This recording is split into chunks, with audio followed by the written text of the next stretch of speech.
have 6:59 on the computer.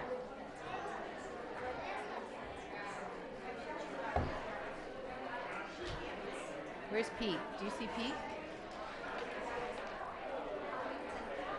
There he is.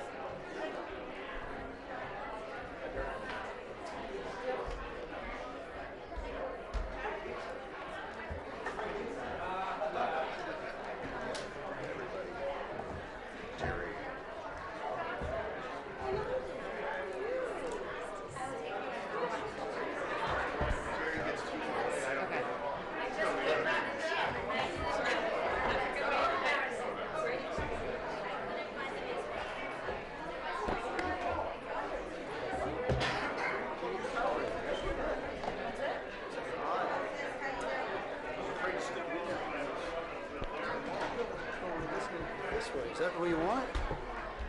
We usually fly. Good evening. How is everybody tonight? I'm going to open the meeting, and then we're going to go to the Fire Safety Awards. After the Fire Safety Awards, we will then go back and do the pledge and have the singing. So the agenda isn't exactly set up that way, but I wanted to let people in the audience know what was going to happen. So to open the meeting, this meeting is a public session of the Council Rock School Board of School Directors. This meeting is being recorded by the Council Rock School District and may be recorded by members of the audience. Okay, good evening. Tonight we recognize the winners of our annual fire safety contest. These awards are presented by the Philadelphia chapter of Chartered Property and Casualty Underwriters. We're excited. This is the 31st consecutive year for these presentations, and I'd like to turn our program over to Pete Palestini. Pete, are you here? Yes, Yes, yes. Thank you.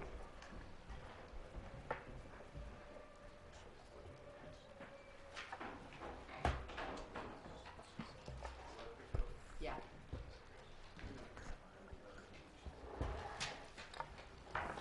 Okay, thank you, Dr. Lambert, and the board members. It's like, wow, this is 31 years that I've been doing this, and certainly, and in fact, it's 32 years that I'm doing it. But it doesn't get any easier when we judge these entries that are submitted by each school, and it was quite a challenge.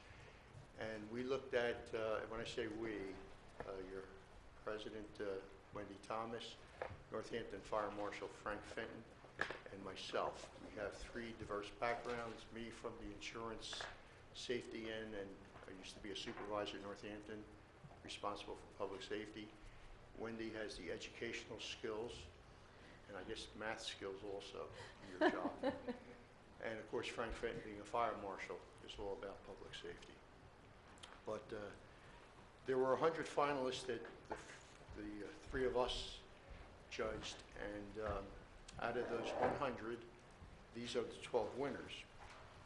And as a former supervisor and liaison for public safety, we take this activity very seriously. The children in Council Rocks Elementary Schools the last 31 years have had an opportunity to become educated in fire safety, and with the involvement of their families, it just has to make for a safer community and will help save lives and property, and after all, that's what this is all about. I don't believe a month or even a week goes by that you pick up a newspaper and you don't see some article on a serious fire or a tragic fire that happened in the area. And fortunately, our 5 municipalities that comprise the Council Rock School District are serviced by excellent volunteer fire companies who educate the community on fire prevention and hold open houses during National Fire Prevention Week. I'm certain that this contest, reaching so many people these 31 years, has been instrumental in fire safety education. We have some posters that are along the window there. It has clippings from the first contest back in 1984 up and through till last year, which is the last one on this window. It's a labor of love and something I enjoy doing very much. At this time, I would like to introduce the president-elect of the Philadelphia chapter of CPCU, Michael Fields. Michael? Thank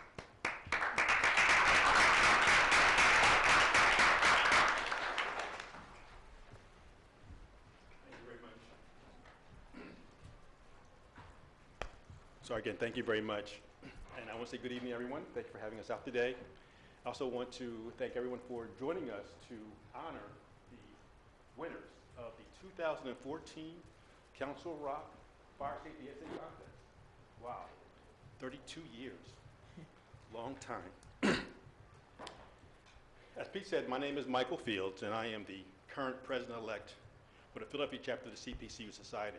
Joe Wadowski, our current president, was unable to attend because his son was scheduled for surgery. Sorry. The Philadelphia chapter of the CPC Society helps to promote, organize, and plan the Fire Safety Essay Contest. Now, for those of you who don't know, CPCU stands for Chartered Property Casualty Underwriters.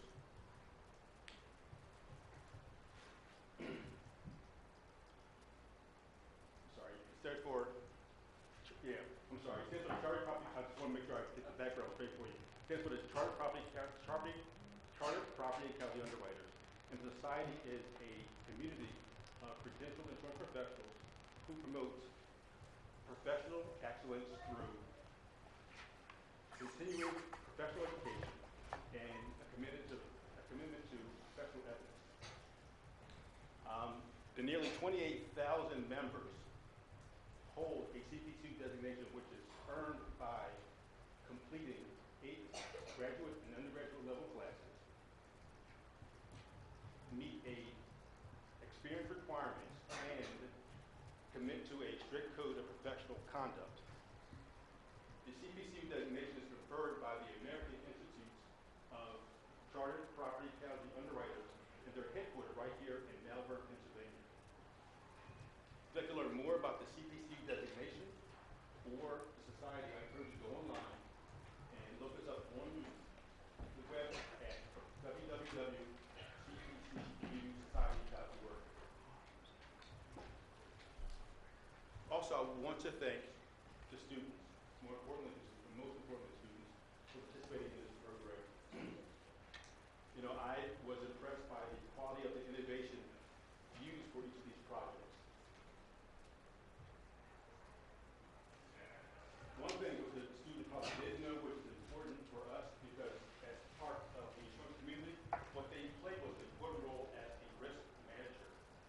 Quite simply, a risk manager is an individual who identifies a risk of loss. In this case, that risk was fire.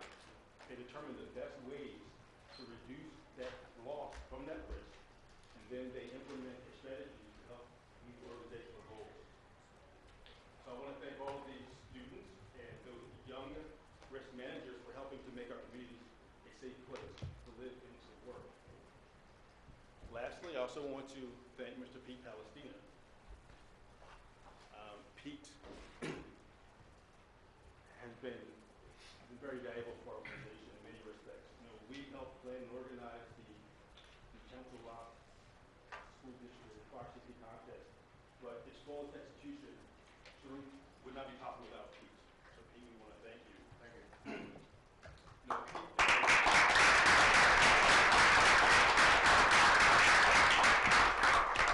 Pete is the former president of the Philadelphia chapter and a very valuable and active member of our chapter. He has consistently and tirelessly dedicated his time, energy, and resources to making this essay contest both meaningful and impactful. For 32 years. Wow.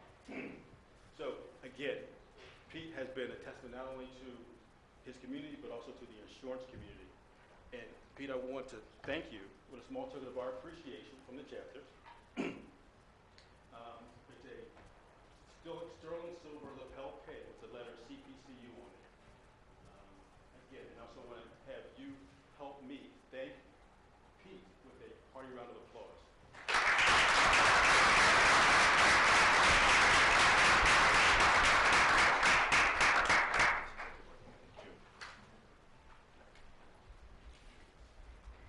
Okay, for Dr. Klein, who is not here this evening, I prepared individual letters for each of the students who were submitted as finalists, but were not one of the 12 winners. And the packet was delivered to him today. He'll see to it that it gets to those students at their schools. So tonight we honor the children before the Council Rock Board, and on December 10th, the municipal officials, Congressman Fitzpatrick, State Senators Tomlinson and McElhenney, and State Representatives Petrie and Santazero will also honor them publicly. At this time, I'll turn it over to Mrs. Thomas, who will call the names of the winners for the presentation. Wendy?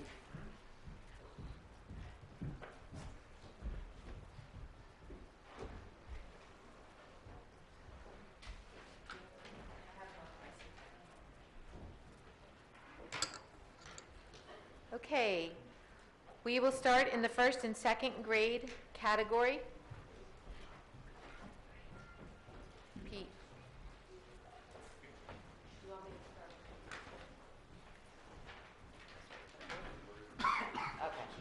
Okay. First and second grade categories. The first place winner, receiving $100 in cash, plaque, and movie tickets, Adam Elbed from Marine Welsh.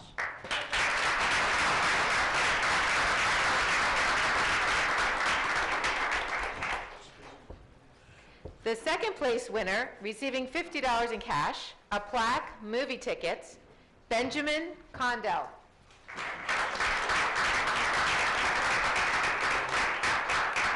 Benjamin's from Rolling Hills. Yes, there. Would you mind staying in the front row? So we're going to have the children come up and stand here. You could we take a couple pictures, but then we'll break at the end and everybody can take photos of all the students and their projects. Thank you, boys. The third place winner, receiving $50 in cash, a plaque, and movie tickets, Nick Alamari from Hillcrest Elementary.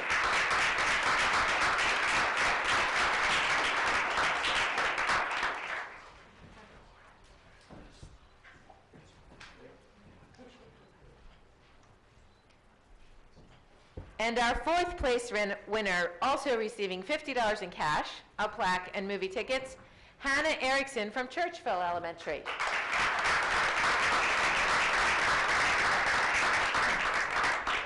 Unfortunately, could not be with us this evening. They're on a trip. So I said that we will present, and we'll have Mrs. Glendenin. We actually have someone from Churchville. Churchville? For the teacher. This is Ms. Betts. Mrs. Wilson. Why don't you accept and hurry after?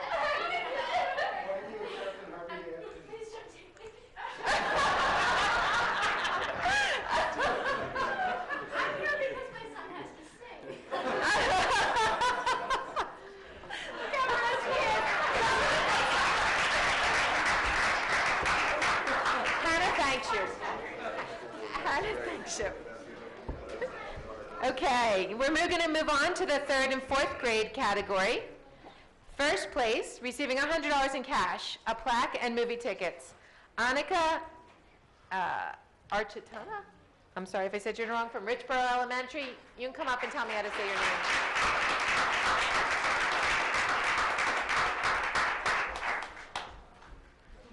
A nice shoe.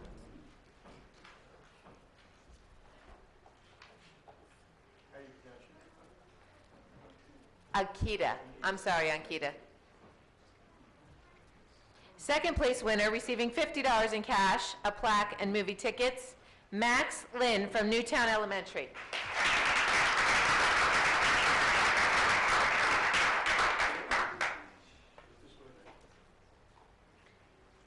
Third place winner, receiving $50 in cash, a plaque, and movie tickets, Kusha Upade from Newtown Elementary. Feel free to correct me, sorry.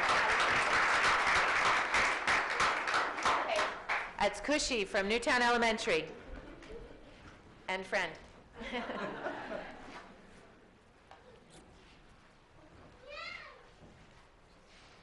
Fourth place winner, receiving $50 in cash, a plaque, and movie tickets, Sophie Snyder, Newtown Elementary. And by the way, I believe it's Sophie's birthday. Is that correct? How old are you, Sophie? Congratulations, happy birthday. Right up here to this gentleman. Thank you.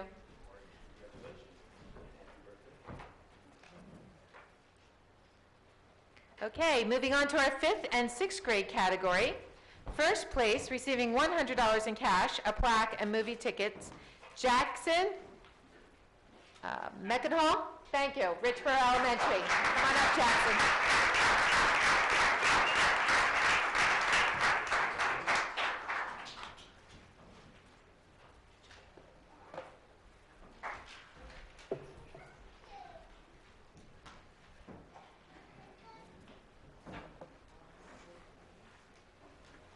Second place winner, receiving $50 in cash, a plaque, and movie tickets, Alana Saib from Goodnow Elementary.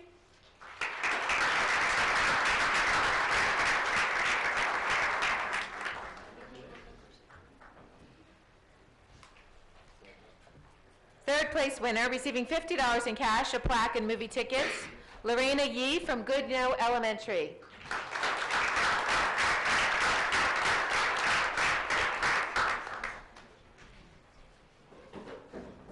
And our 4th place winner, receiving $50 in cash, a plaque, and movie tickets, Shivani Kumar from Welsh Elementary.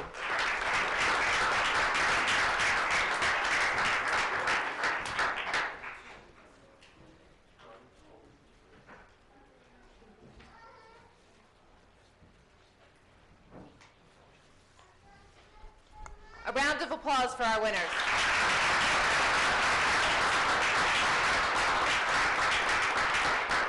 Before we break for a photo, and I know some other people said it, I do personally want to thank Pete Palestina. He organizes this. I come into a room, there's 100 entries of amazing, amazing work. He has it all lined up and organized and spends hours judging, making sure every piece is read. The kids wrote essays, they did designs. It's a real dedication on his part, and we owe Pete a debt of service for bringing this to our elementary schools. Thank you, Pete.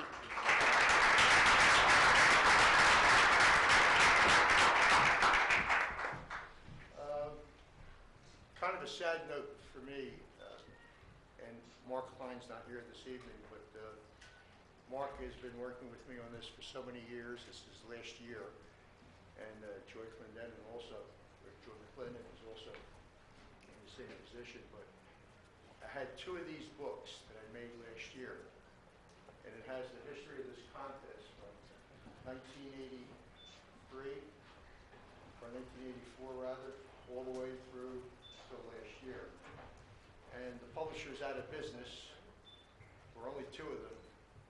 So this second one, I would like Mark to have that.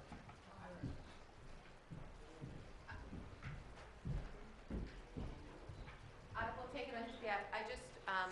Mark was unexpectedly out on a personal matter this evening, so he does apologize, and I know he really values this contest and the work you've done. Thank you for this. You're welcome. If we would want to take a group shot here, then we can dismiss them. And the teachers, would you please stand up and be recognized? You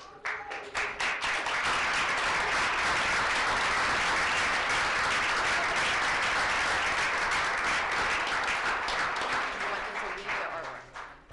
Yes.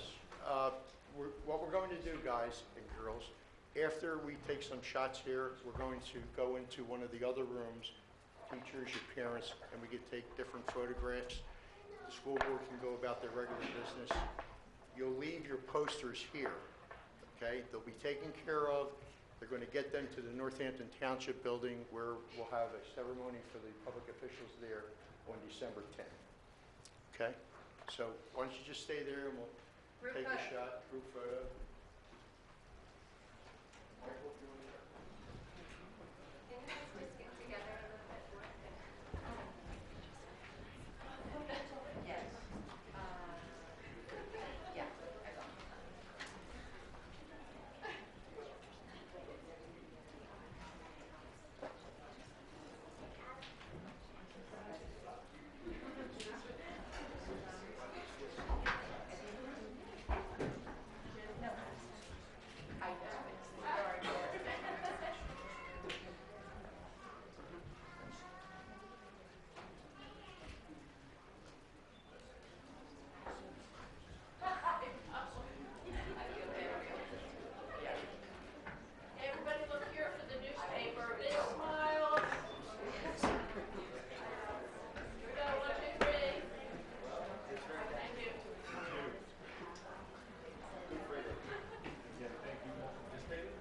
Madam President, are we dismissed?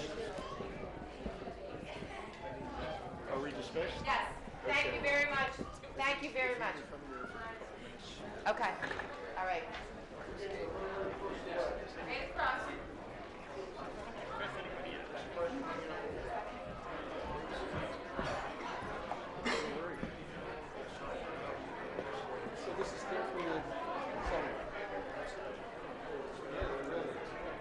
We're gonna have just a 2-minute break while we get the singers in to do the pledge and. Is it 7:30? Oh.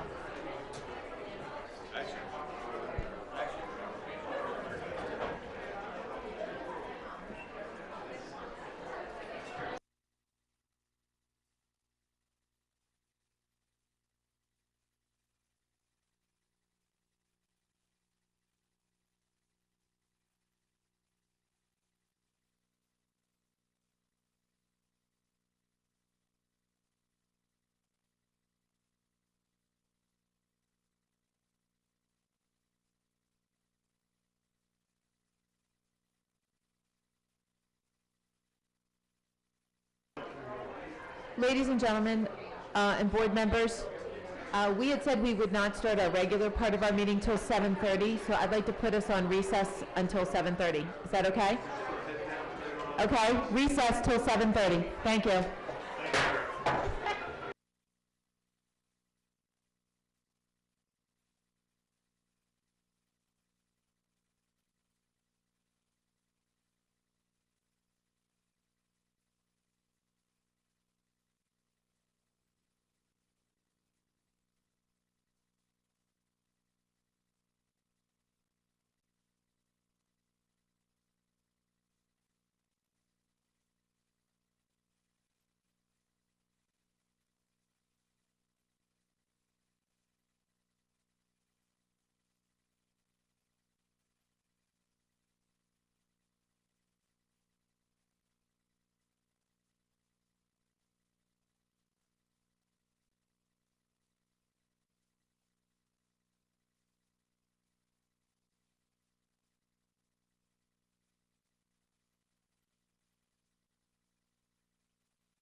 Barry, you know that.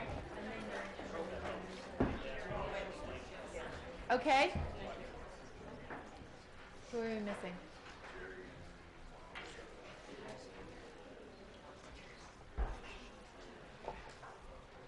Do we start? There's Derek.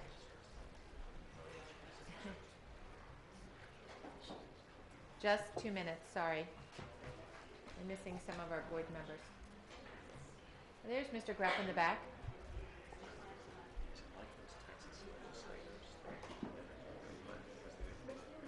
Okay, we're going to sing without Derek. Okay, I'm restarting the Council Rock School Board meeting. If we could all stand for the pledge and remain standing for the national anthem. Thank you. And I believe Mitchell Smedley is going to start us in the pledge.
My name is Katie Dina. This is a small representative group of the Welsh singers from Maureen and Welsh Elementary School.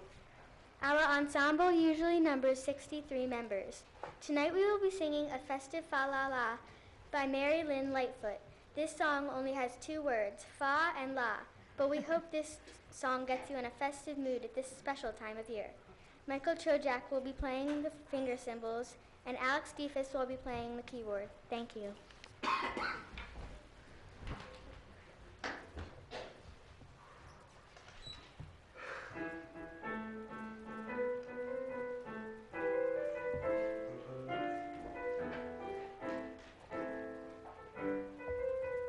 La la la la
We'd like to thank Ms. Johnson and the Welsh Singers.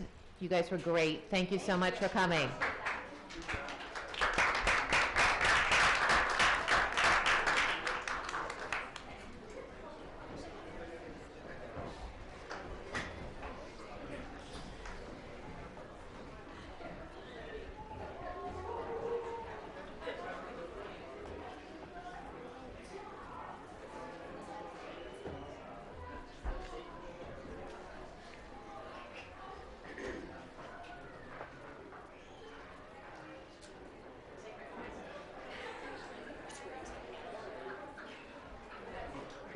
Okay, could we have roll call, please? Mrs. Thomas? Here. Mr. Block? Here. Mr. Abramson? Here. Mrs. Brooks? Here. Mr. Bialik? Here? Dr. Foster? Here. Mr. Grupp? Present. Mrs. McKessie? Here. And Mrs. Sexton? Present. Dr. Lambert, Superintendent's report? Just a reminder for our community that next week, Monday and Tuesday, the 24th and 25th, are early dismissal days for our students in grades K to 8 for parent-teacher conferences, and there will be no school for students on Wednesday, the 26th of November. And on behalf of the Council Rock School District, we wish everyone a happy Thanksgiving. Thank you, Dr. Lambert. Public comment? Public comment is an opportunity for members of the public to address the board. We ask that you limit your comments to no longer than 3 minutes. Please consider the fact that there may be young children in the audience or watching this broadcast on CRTV. It is our goal to maintain a respectful environment so that all members of our community have an equal opportunity to address the board without interruption. While the board welcomes your ideas and will consider them in deliberating an issue, we may not respond to your comments or questions. I do not have a sign-in sheet. If anyone signed in, please just come to the mic. No one?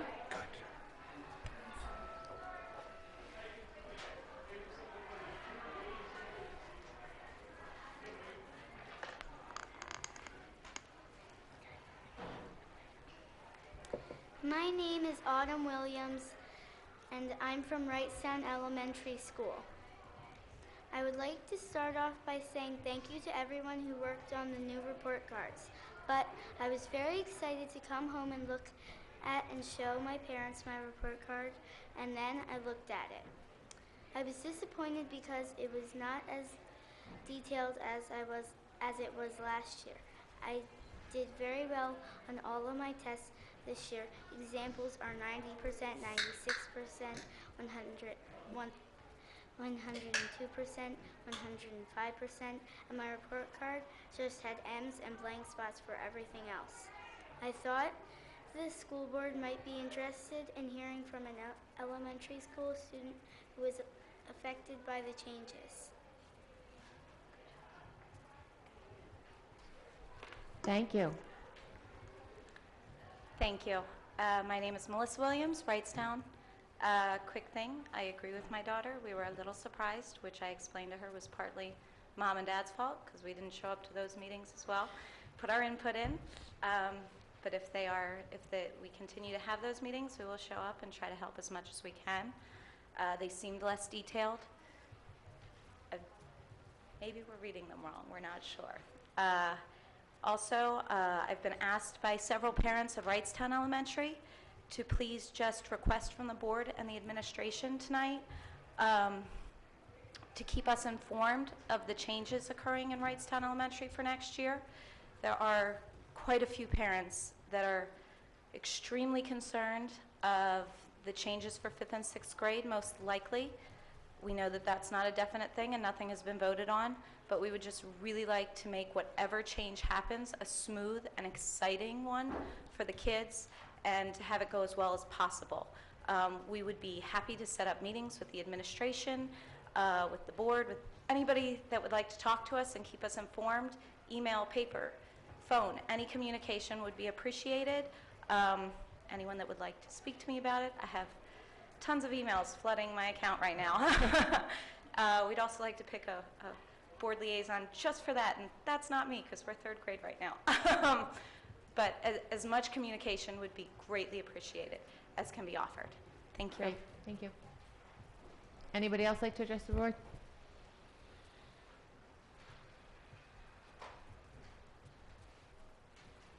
Good evening, John Mache, Wrightstown Township. Pretty soon you'll be entering into budget issues for next year.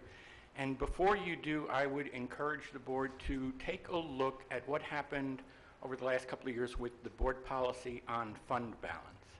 The fund balance policy until last year had been that the aim in the budget was to aim for a fund balance of 4% of the budget, and that anything above 5% at the end of the year could be transferred out of that general fund balance into capital projects.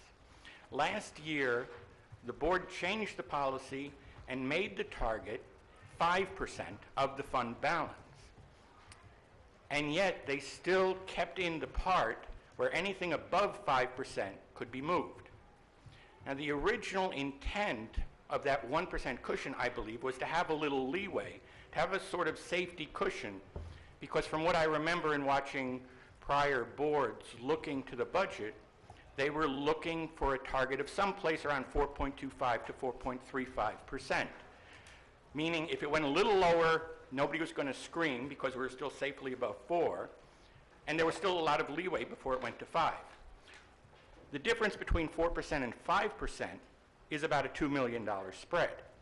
So there was a lot of flexibility there.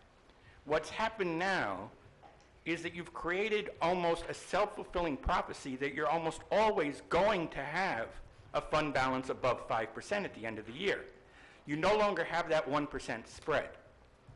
So what that's done is it has turned the fund balance into a de facto cushion that automatically will be applied for capital projects, which I don't think was the original intent of that policy. So what I am recommending, if you do feel the need for the fund balance to be targeted for 5%, that the trigger for transferring it be changed so there's always that 1% float. Because right now what you're doing is you're saying your budget is going to be somewhere in the range of $210 million, so your 5% is going to be about $10.2 million. And at the end of the year, anything above $10.2 million is going to be transferred out. There's no way you can possibly budget that accurately that you're going to end up with exactly 5% at the beginning and at the end. So I encourage you, if you do choose to keep the target at 5%, which I personally think is more than is necessary, I'd recommend going back to 4%. But whatever you choose to do, please restore that 1% gap so that we're not automatically saying, well, let's just have the taxpayers fund these capital projects without telling them that's what they're about to do. Thank you.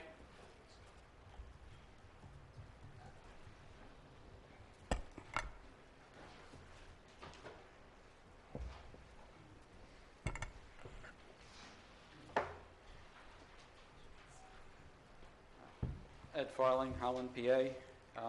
It has rarely been harder than it is right now to start or grow a business.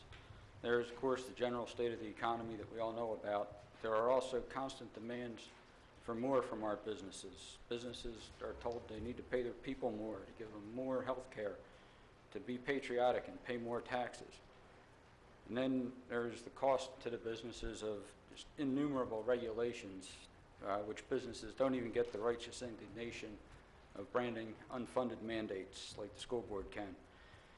Tonight, this board has an opportunity to take just a little bit less to make it that much easier to open or expand a business by participating in Northampton Township's ALERTA program. There's an estimate that over the next 5 years, the annual school tax relief to businesses that reinvest in our community may peak at around $325,000. It's really not a lot of money compared to, say, the $130 million that the district collects in property taxes, or to the balance of a single off-budget assessment dispute going on right now, or to the variability in late tax payments from year to year, or even to the approximately $1 million that the district doesn't collect in the ALERTA zone on decreased assessments. But even more important, this money is not lost to the schools or given away. After administering annual tax bills, commercial properties cost the district nothing. And witness the decreased assessments, our good schools are not even bolstering their property tax values. The world may never know whether the property and EIT tax base will grow more with Alerta than it would have without it, but it is certain that treating the business community like an ATM will leave the district with less. And on a completely unrelated note, from time to time, I hear the figure for next year's pension increase floated as $8 million. And while I understand that that number is technically correct, that increase comes with $4 million in additional state participation, leaving the district with just $4 million to pay. And when that is still a lot of money, a casual observer might not understand that from the way the increase is sometimes presented. Thank you. Thank you. Anyone else like to speak at this time? Okay, we will move on to our agenda. We're going to start with our first item, and Mrs. Sexton, would you start us off tonight? Consent agenda? Yep. Thank you. I move to approve the consent agenda items A through L as contained in attachments to the agenda, subject to audit. Anissa, thank you. Discussion? Can I make one remark? I would like you to point out F, Plan Con Part H, project financing for Churchville. We have finally got our approval through Plan Con to begin getting reimbursement for the Churchville project. Right now, we're due about $412,000 for past debt service that we've paid on that project that we'll be submitting as soon as possible. So it's good to see the money start to flow. We still have a couple other projects in the pipeline waiting to happen, but I wanted to point that out to everyone. It's great. Thank you for pointing that out. Other comments or questions? Derek, the agreements approved by the solicitor? Yes. Thanks. Any other comments or questions? Mr. Radke, you want a roll call vote? Please. Okay. Can we have a roll call vote, please? Sure. Mr. Abramson? Yes. Mr. Block? Yes to everything except the minutes of October 2nd. I'm going to abstain as I was not here. Mrs. Brooks? Yes. Mr. Bialik? Yes, with the exception of the minutes of October 16th and item J, the treasurer's report. Dr. Foster? Yes. Mr. Grupp? Only because people pointed out, while I was not here for October 16th, I watched the meeting online, and so I'll be voting yes on the consent agenda. Mrs. McKessie? Yes. Mrs. Sexton? Yes. And Mrs. Thomas? Yes. So then that was all yeses, That- confirmed. Mr. With Grupp, was your abstent- yes? Yes. Okay. With abstentions, but the With motion passes. abstentions. Yes, the Excuse motion me, passes. I'm so sorry, I have a correction. It was the 23rd I was not here. I was looking, Yeah, I'm sorry, I had to look at the calendar. I assumed it was my bad Can memory. you correct that? Is that Yes, I possible? did. Thank you. Did we previously approve the minutes of the October 9th meeting?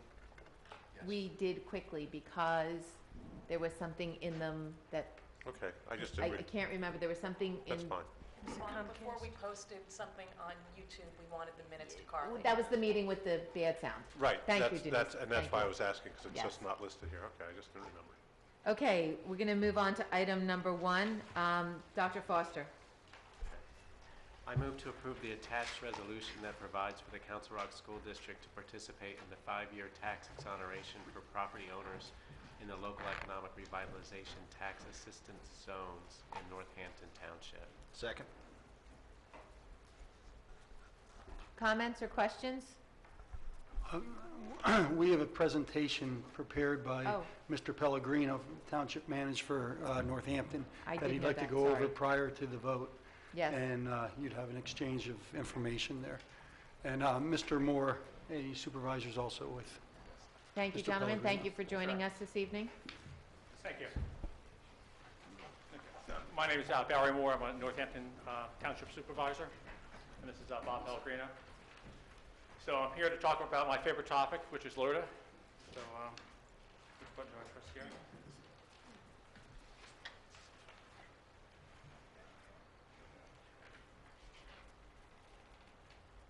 So what is LERTA? So LERTA basically is a program. What we're trying to do is we're trying to revitalize certain areas in Northampton Township. Stay by the mic, please. And LERTA is a program that was established in 1977, and basically the Local Economic Revitalization Tax Assistance Act. And basically what it does, it allows certain townships to offer tax incentives to revitalize their areas. And what we're proposing is a partnership really between the school district, the county, the municipal government, and also private sector, working together, revitalize an area. And it's done across the state. It's very active in many towns. It's talking about only the assessed value of an increase in taxes. So for example, if we have a property that has subject to LERTA, the existing taxes do not go down at all. Only thing we're talking about is taxes on any improvement. So if a property has an improvement of, say, for example, $500,000, the LERTA would exempt that for a period of time.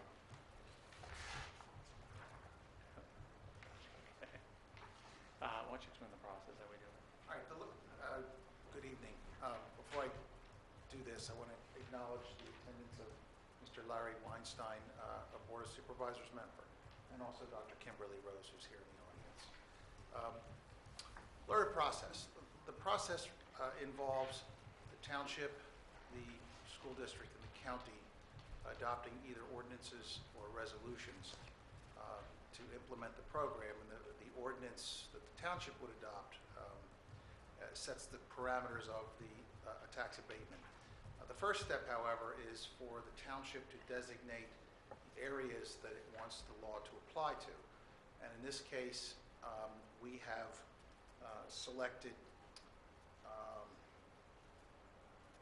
four areas: the village of Richboro, certain parts of the village of Richboro, certain parts of the village of Holland, the Business and Technology Center, which you might know as the former Northampton Industrial Park, and the properties that are owned by Spring Mill Manor, including the manor and the golf course.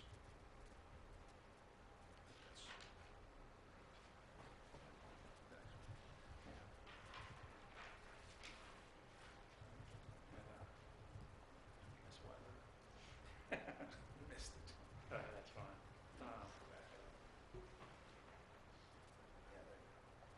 Yeah, so why LERTA? Basically, I'm sorry. Why LERTA? What we're looking for is we really want to revitalize Northampton Township. And if you ride around town, whether you go through Richboro, the village of Holland, or the Business and Technology Center, our township is behind in the sense that we look back and we saw a lot of the economic development in other areas surrounding Northampton Township, but we haven't seen it in our township. So we're looking for opportunities to encourage businesses to come to our township. Now, LERTA is just one tool in the toolbox of things that we can do. We're looking for other incentives for people to do it. The township right now is doing things where we're getting funding from the state to help out with crosswalks. We're meeting with business owners to attract new people to town, but we really need something more to attract business people to come to it. The objective here basically is to revitalize the economically challenged areas. Now, if you go through Richboro, there's a lot of opportunities, missed opportunities that we could, by having a program like this, I think we can encourage more businesses to come to Northampton Township. It'll create jobs, increase the tax base long term, because the way the LERTA program works is that once an improvement is made, there isn't a tax abatement for a period of 5 years. But after that 5-year time period, the taxes go back to what they would have been. So in the long term, a LERTA program can actually help to increase the amount of revenue generated from property. So it also has the opportunity to increase jobs. Right now, there's a lot of lost opportunity in the sense that, quite frankly, my daughter was, when she was at home for summertime from Penn State, there's no opportunity in town to work. There's no businesses. There's very few businesses to work at. And by having more businesses in town, it's going to create jobs for carpenters, electricians, plumbers to build the businesses, and plus a lot of our families and other members can work for those businesses. And once again, long term, it does increase the tax revenue because you have a period of time where you have a tax abatement. Taxes do not go down, but after the 5-year time period, then you go back to the higher taxes. Why don't you go through the stack here? All right. In the areas we've examined, the proposed LERTA districts or the LERTA districts, there's been little to no growth in these zones over the past 10 years. We looked at the assessment data going back to 2004 and compared it with 2014. And the total valuation of properties in the zones decreased in assessed value by 3.4% over that 10-year period. We issued only 5 permits for projects in the LERTA zone since 2010. Now, there are 357 parcels in these zones, and they represent, for your benefit, a rather small percentage of our more than 14,000 tax parcels. The total township valuation is $581 million, and all 3 zones together represent only 5.3% of that valuation. So we're talking about a relatively limited number of properties and a relatively small percentage of our total assessed value. You know that Northampton has predominantly single-family residential homes and rather small commercial areas, and our intent is to try and improve those commercial areas to create jobs, to provide places for our residents to get services locally rather than driving out of town. And we hope that this program incents business property owners to improve their property and to build new properties and new businesses. In Richboro, I'll break it down a little bit now by zone. There are 186 total properties. This is the one area that did grow over the last 10 years by 4.88%, with an overall increase in assessed value of $557,000. Now remember, our total assessment is $581 million, so relatively speaking, it's a very small, almost insignificant percentage. 161 properties, or 96% of the properties, didn't gain value at all in the 10 years, and 1 property accounted for 77% of that total growth. That happens to be the Giuseppe's property on the corner of 2nd Street Pike and Holmes House Road. 10 properties account for the total increase in growth. Just 10 properties out of the 161, or 5.4% of the properties in the area. And we had some properties that reduced in value. When you look at Holland, it's a little bit different of a story. There are 61 properties in the zone. The valuations in those properties decreased by 14.6%, a decrease of $456,000. 60 properties, or 98%, did not gain value at all in the last 10 years. There's been no business investment in this area. 16 of the properties had reduced valuations with a median reduction of almost $13,000. We only had 1 property increase in value in Holland in 10 years. It gets a little bit worse for the Business and Technology Center and the Springville Manor areas. There are 110 total properties in this zone. They decreased in assessed value by $1.1 million, or 6.85%. There are 105 properties in this district. 95% of them have not gained value in the last 10 years, and 9 properties actually had reduced valuations. 5 did increase, and the median value gain was about $37,000. So not a big significant gain. You're up next. We're doing a tag team. Sorry. Can you tell us the first time we did this? So basically what we want to do is we want to revitalize downtown, we want to revitalize Northampton Township, but we want to do more of a surgical approach as opposed to doing a LERTA program across the entire township. We basically identified those areas that we felt were really needed for the LERTA zones. You know, there's other parts of town that have commercial development, whether it be like where Tanner's is, the garden center, or the ice cream store, or Village Shire. But we said those areas are okay now. They don't need to have a LERTA zone. The areas that we identified, we said these are the areas that, based on the data that we looked at, really need to be revitalized. We looked back 10 years, and basically nothing's happened in the last 10 years. And you look around the surrounding communities, whether it be Newtown, Dawestown, Warminster, other areas are really being revitalized, and for, you know, our areas are not being revitalized. That's why we're trying to do it. We also, as I began the presentation, it is a partnership.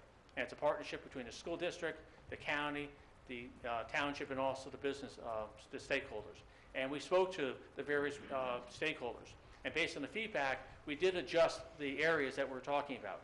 So for the village overlay area in Richboro, we listened to, the stakeholders, and we said, listen, let's downsize it a little bit, and we actually carved out a property that's already under agreement for redevelopment, and that was the Davis site. So we're trying to work, effectively, working with the other user groups to make sure that we have an area identified that's really targeted and it's really efficient.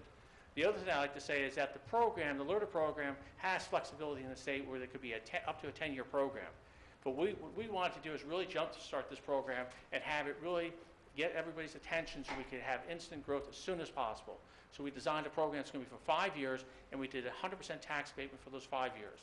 So we really can go out to the business community and say, now is the time. You have the earth, the moon, and the sun have all lined up. Now's the opportunity to come to our township and really make a difference here. So that's based on that data. And then I believe the last chart here, has some numbers. And it basically says if we did, based on the assessed values, the assessed values, if we had the assessed values of properties in the LERTA properties, it's $285 million. Oh, I'm sorry, the market value is $285 million. The assessed value is $30,782,000. And we gave some examples that we had a 5% improvement in the value, which would be capital investment of $14 million, which would be a significant amount of money in our township. That improvement will be, an additional revenue after year 6 would be an additional revenue of $232,000 per year. So to get a capital investment in our township, in those designated areas, of over $14 million, the lost revenue, if you will, for the school district, the municipality, and the county is only $232,000. But after year 6, the county, the school district, and the municipality pick up that. Plus, what this does not reflect is all the earned income that those parties enjoy. So based on this information, we feel it's a very successful program. It's been done across the state, and we encourage this board to support this. The process we go through is now we've approved it at the township level. We've also spoken to the county, and the county is very supportive of the program. So we're hoping for a positive vote tonight, and if with a positive vote tonight, then we would go to the county, and I guess the county meeting would be perhaps sometime in December, early December. So we're open to any questions you may have. Any questions from board members, please? Mr. Grepp? I'm just, help me understand something. The assessment is based on, the abatement is based on the change in the assessed value or the value of the investment made? The assessed value. The change in the assessed value. That's correct, yeah. It's interesting to note, had Giuseppe's built their addition under this program, what would they have been saving per year? It's roughly $40,000 a year, right? We have to check the numbers if we could. Well, if it's $320,000,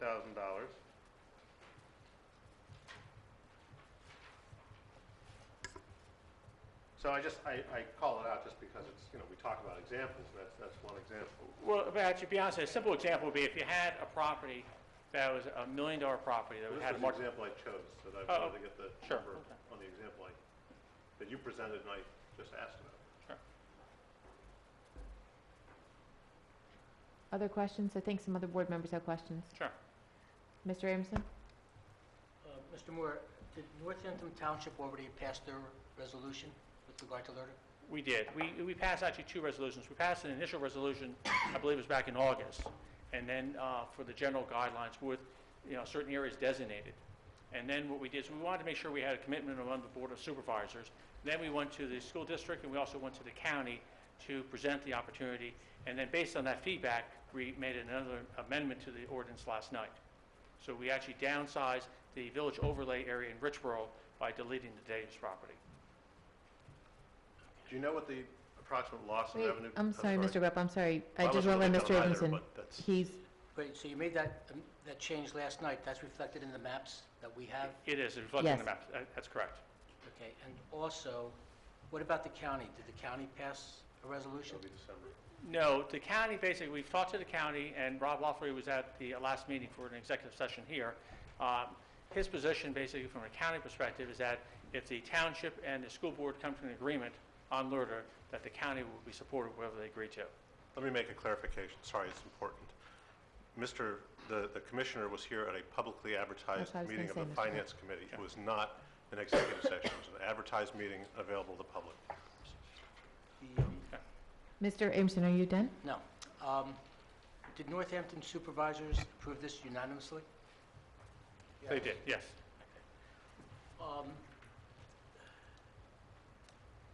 You've mentioned that this does not take into consideration the earned income, and we've had conversations That's about right, that. yes, yeah. But you can't really qualify what the earned income is. Yeah, You can't, I mean, there are certain ways you can estimate that, but it's merely estimate. I mean, you had asked me for giving an example, and what I did is I hypothetically said, well, if you had an investment of $1 million or a certain number, you could quantify how many square foot you could build for $1 million based on typical building standards of maybe $150 per square foot. So you could mathematically figure out how big of a building you could build. Then you could say there's industry standards of how many people could occupy that space, and that may be 20 people. Then hypothetically, you could say, based on those 20 people, you know, what would be the average salary? Say the average salary is $40,000 a year. So you can say hypothetically it's $800,000. Then you can say hypothetically half of those people live in Northampton Township. Hypothetically, those people, you know, so you could come up with some assumptions, but it's really hard to tell, to be honest with you. Is that it? Mr. Grupp, I think you had another question? Let me Sure. answer Mr. Grubb's question. For the school district, it would be $36,000. Okay. But I would point out that Giuseppe's plan was first presented to the township in 1998, and it went through probably 15 revisions, culminating in a 2012 approval, which ended up resulting in the construction of the site, and it's still not done. So, But it's. you don't know whether a project will move forward. It all depends on the economics and the economy, and you could have these projects on the books. We've had subdivisions on the books now for 10 years that are now finally starting to resurface. So I guess the reason I asked the question, I'm looking, you know, if you told me this building cost $7 million to build, I wouldn't know. So I'm saying, based on the formula you showed, which was 10.8% of the retail price of the building, that's the assessed value. So seemingly, that Giuseppe's building with a $363,000 or $320,000 assessment roughly cost about $3 million, $3.5 million to build using the numbers that you. And the only reason I ask is because that's to try and assess how much, what could be built, what is coming in. I appreciate the change to have extracted the property where there's a potential huge construction project going in, because you're right, if they built $7 million worth of property or more there, that would have meant $70,000 not coming to the district per annum. So those are the questions I had. You know, that's, by the way, both Mr. Farling and you have spoken about the assessment going down $1 million in those districts. Approximately $1 million of reduced assessment comes out to about $15,000 down for reduction in what the school district collects. Just wanted to understand the questions to you. We'll talk. Okay. Other board members have questions? Anybody? No? No? Just for clarification, we've had 2 presentations at public meetings for finance. And so, okay, if no one has any more. Questions, we've got to discuss it too. Oh, yes. Well, I thought we were discussing it too. I also want to acknowledge our board chairman, Eileen Silver, is here. Welcome, Ms. Silver. Discussion, open for discussion. Anybody have a comment? I mean, I have a very Close short to the comment. I just want to, again, thank the supervisors for presenting not only here, but at 2 previous finance committee meetings. The reality is the school district, the municipalities work together in myriad ways, you know, every day. Our buses go through their streets that they pave and maintain. They plow them. When we're in trouble, their police come to help us out. We're part of a community. We work together. This is an opportunity for us to work together in a small way to help the businesses, to help the development of Northampton Township. It is small because we saw the examples up there. If you invested $10 million of new money, it comes to only $120,000 in tax relief.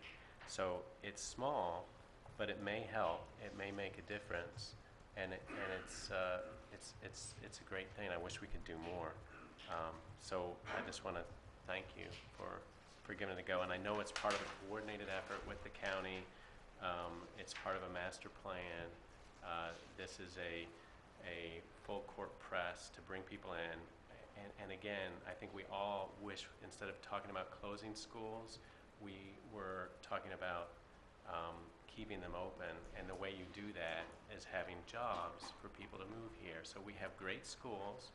We just need more great jobs so that we can stop thinking about closing schools. So, you know, maybe this kind of thing will help. Thanks. Other discussion? For me, I just want to, you know, I struggle with some, I'll probably wind up voting for this tonight, but I wanted to just give air to some of the considerations that the board contemplates when you look at this sort of thing. I received a note from someone that said, well, this is, you know, well, their point was it doesn't cost the district anything. You know, this is just, it's not collecting new taxes. And my observation on that is, well, if the needs of the district go up and the taxes go up, if the amount of money needs to be collected and these are in abatement, then the citizens, there's a tax shift to the citizens of the community residentially who will pay for the taxes that might have otherwise been contributed by these properties. For me, in looking at these properties, the structure of this project rewards any increase in assessment. And I have concerns that this would prompt new construction versus renovation. Because if you build new, you get the value of the new assessment. You get 100% abatement on what you've built. Versus if you took a property that existed and you made an incremental change to it, you'd only get that benefit. Now, if you bought that property and then made the change, you'd only get a small incremental change in the assessment because you were the new owner. If you bought a property, built a new property, which was the same as the purchase price and your renovations, you'd get a full abatement for 5 years. So I had asked, and it was ultimately not incorporated into the amendment, to try and encourage development of the property by saying, if you redevelop a property, I don't care that we give them abatement to the first dollar they spent, but they had to make an improvement over and above a certain number to try and encourage that extra dollar.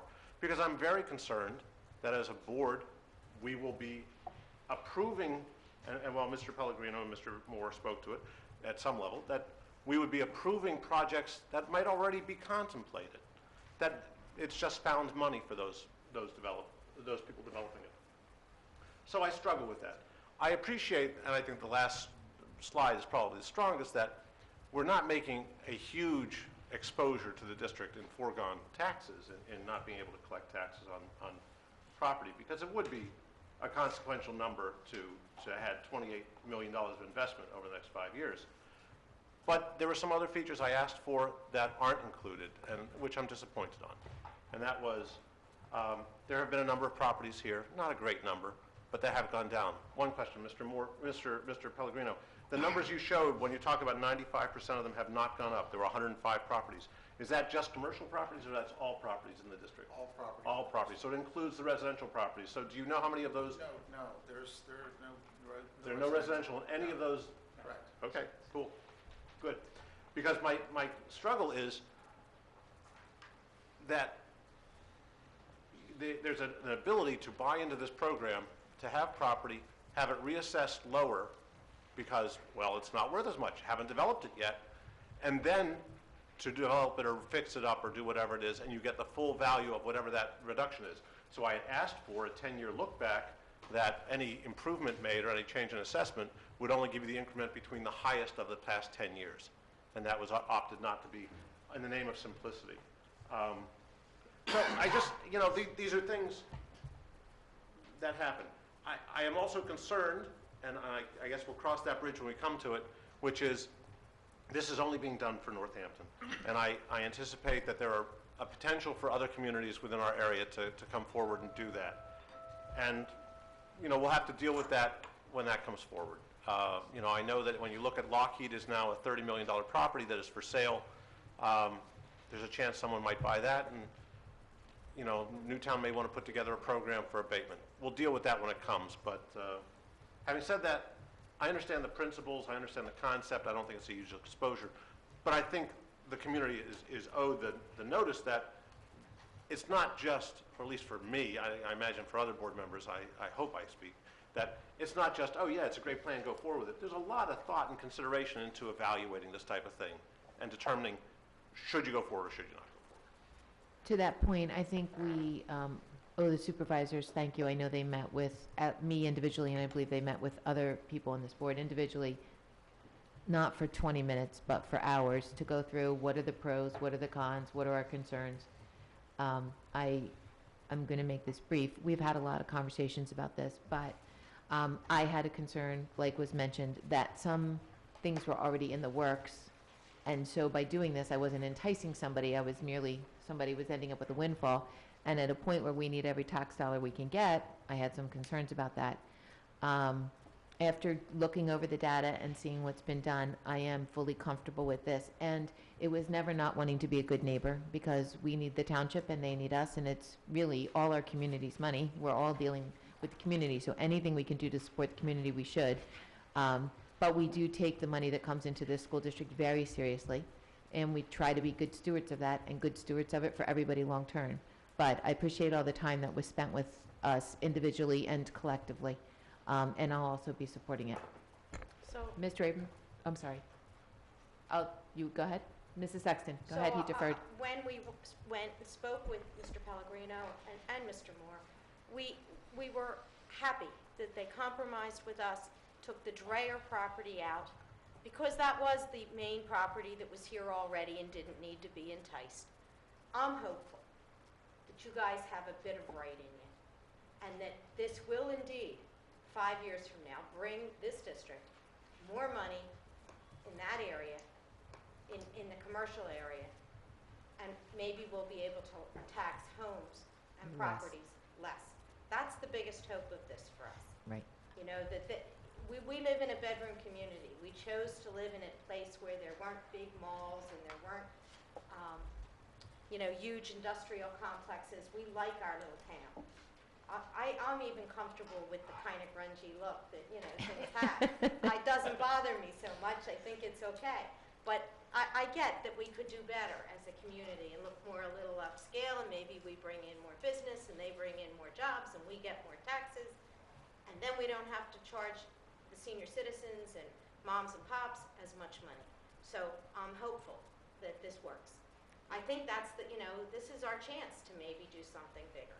I wasn't for it in the beginning. I was not giving people that are already here money. That didn't make sense to me. But on the larger scale, and because you cooperated so well with us, I think it's a good thing all in all. So to that, I'll vote yes, and I think we're good.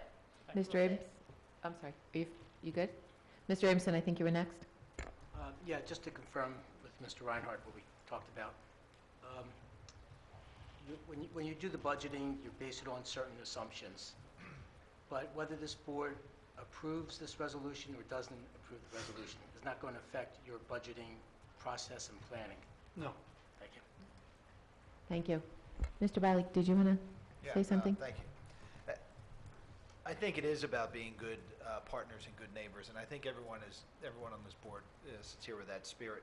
Other municipalities certainly know about this, and as I've said at the finance meetings, I've spoken with representatives from other municipalities just casually, and everyone knows. So I expect that if there's an opportunity, they'll come before us, and I'm glad that we're not somewhat penalizing Northampton by waiting. I think the Lockheed property was a LERTA property when it first came in, and I was fortunate enough to be involved when I was on the Planning Commission with that property, as well as the innovative approach that Newtown Township took with Sycamore Street. And just going through that process, I'm behind this 100%, and I appreciate the board of having the vision to be able to work with something like this and spend the time with the other board members to hopefully get this passed tonight. Good, thank you. Others? Anybody else want to speak? Mrs. Brooks? I think one of the most compelling parts of why I feel very comfortable voting yes for this is the work that you did to show the 10-year history of what our township looked like. That 10-year history included a combination of not so good economic times, but some better times. And you just drive through the township, and it makes me very sad to see all these businesses with for rent signs. And so I do believe that this might just be the incentive to bring more business into the community, and in the end, yield more revenue for the school district. And I also just want to add my utmost appreciation when Mrs. Thomas said that you've met with a lot of us individually, and I really want to acknowledge the tremendous amount of time and effort that you've put in to answer our numerous questions, and I'm very grateful for that. Okay, I think we're ready for, I just also, while we're acknowledging the board, we spoke about our Bob and your Bob. Mr. Bob Reinhardt? Pellegrino being yours and Bob Reinhardt being ours. Bob put a great deal of effort into this. he did, and- absolutely, and, thank you. we had asked Bob Pellegrino for information, Bob provided it, and then our Bob did a lot of number crunching. So, Mr. Reinhardt. Mr. Reinhardt. Thank you, Mr. Reinhardt. Mr. Block? I'll make I like our Bob. Okay, you got it, we'll call you our Bob. It looks like I'm going to be the only dissenting vote here, so I'll make it brief. I applaud the efforts of the supervisors to drive investment into Northampton. I do see the value in that, and I'd like to see us look more as a holistic community across all of our townships, but at this time with the 5-year capital plan that we're embarking on and some of the unknowns in our future, I think it's just not prudent to forego a revenue opportunity, so I won't be supporting this. Okay. Anyone else? Okay, can we have a roll call vote, please? Mr. Block? No. Mrs. Brooks? Yes. Mr. Bartlett? Yes. Dr. Foster? Yes. Mr. Grupp? Yes. Mrs. McKessie? Yes. Mrs. Sexton? Yes. Mrs. Thomas? Yes. Mr. Abramson? Yes. The motion passes. Thank you. Motion On behalf of the Board of passes. Supervisors, I'd like to thank this board very much. We really appreciate it. On behalf of the residents of Northampton Township and other communities in the area, we'd like to thank you also. Now you make sure you tell those new businesses what great school districts they're moving into. That's why they come here. Yeah, if they're a realtor, they're already doing that. Okay, thank you very much. Appreciate Thank you. Thank you for your time. Thank you. Mr. Weinstein, Ms. Silver, you too. Thank you. Okay, moving on to item number 2. Mrs. Brooks, if you could take that one.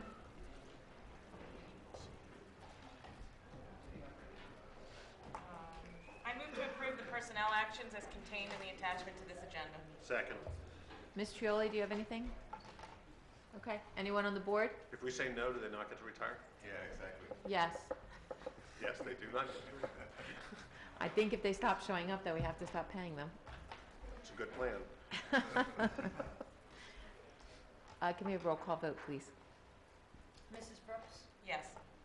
Mr. Bartlett? Yes. Dr. Foster? Yes.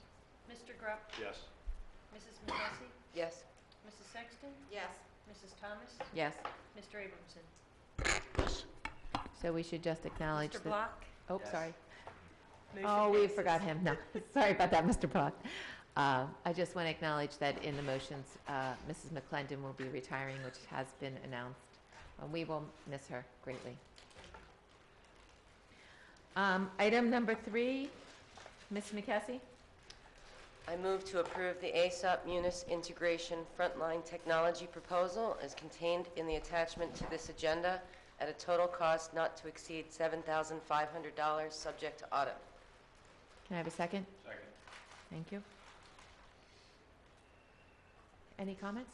Very briefly, the proposal in front of you is to integrate our ASOP system, which is the program that we use for our substitute placement and our substitute services, with our HRIS system so that we can eliminate the use of timesheets.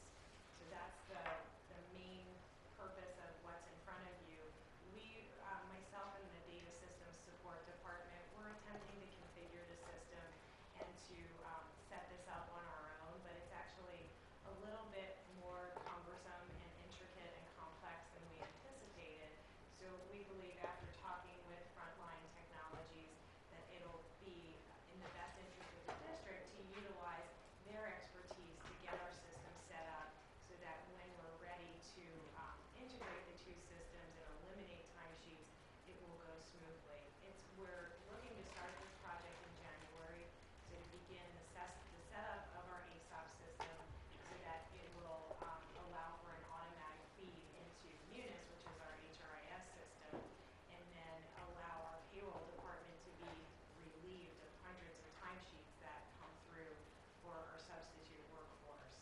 our plan is to start this by piloting at Council Rock High School South and perhaps an elementary location as well. It's a big endeavor to move this system from a paper-driven timesheet process to this automation. So our goal is to start out by having 2 test schools and then then have it go out to the entire district.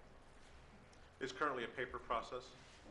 Right now, we use the ASOP system to a point, and then we move to paper. So we use our ASOP system for the assignment of all substitutes. We go so far as to print out the sign-in sheet, and that's where our substitutes sign in and out for the day. And then they also complete a paper timesheet that goes to our payroll office. My point in saying it was really that it's a $7,500 expense. It's the first year, and thereafter it's $1,500 a year. So my point was, you save that Yeah. after 2 weeks, you know, once it's on an ongoing basis.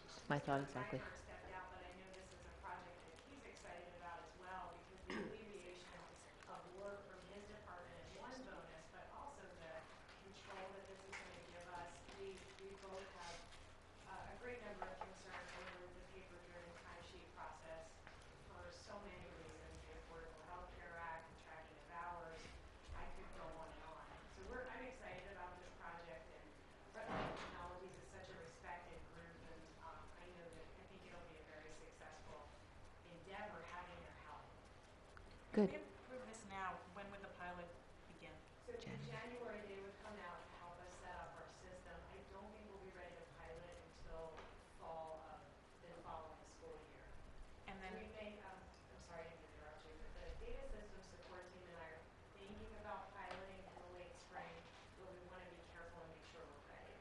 And so how long would the pilot be before you would step it up? And would you pilot it for a full school year? No, I would hope to have it up and running by January of next year. It might be overly ambitious, but my feeling is that if we set it up correctly with the right support, we'll be ready to go. It's hard to say. I don't know what the problems might be.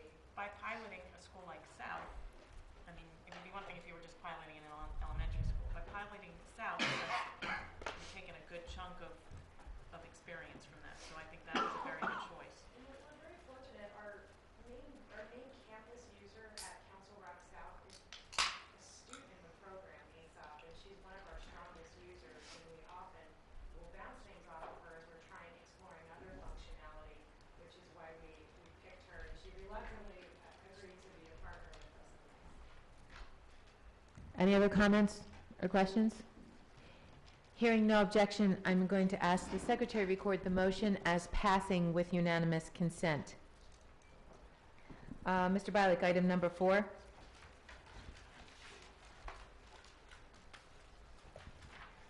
I move to approve the agreement between, is that right? Yeah, I move to approve the agreement between CR and SSKW LLP to provide representation regarding 2012-2013 access billing at a total cost not to exceed $5,000, subject to audit. Second. Thank you. Any comments or questions? I can comment if you would like, if not. Sure. Go ahead, Dr. Lemon, briefly. Very briefly, I think we've intermittently over the past year or so brought to the board's attention some of the issues that we face with receiving revenue through the Access Reimbursement Program. We were asked to sign off on a reduction of about $250,000 from 2012 to 2013, which we were really not able to fully analyze because the reporting that we get from the firm that handles this was not very clear. Andy Faust of this firm has become somewhat of an expert in this and will be representing us as well as many other districts in appealing our responsibility to sign off on that at that time until we have better information as to where that number came from. Bob, is that close enough? I think you did great. Any other comments or questions? Hearing no objection, I ask the secretary to record the motion as passing by unanimous consent. Mr. Abramson, will you read number 5? I move to approve the Access Lock Technologies, Inc. proposal at a total cost of $9,900, subject to audit. Second.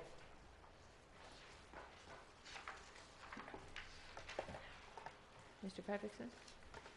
Any comments or only that I'd just like to reiterate what I said in my memo. Over the last year, we've added a significant amount of cameras throughout the district and upgraded the software on the servers.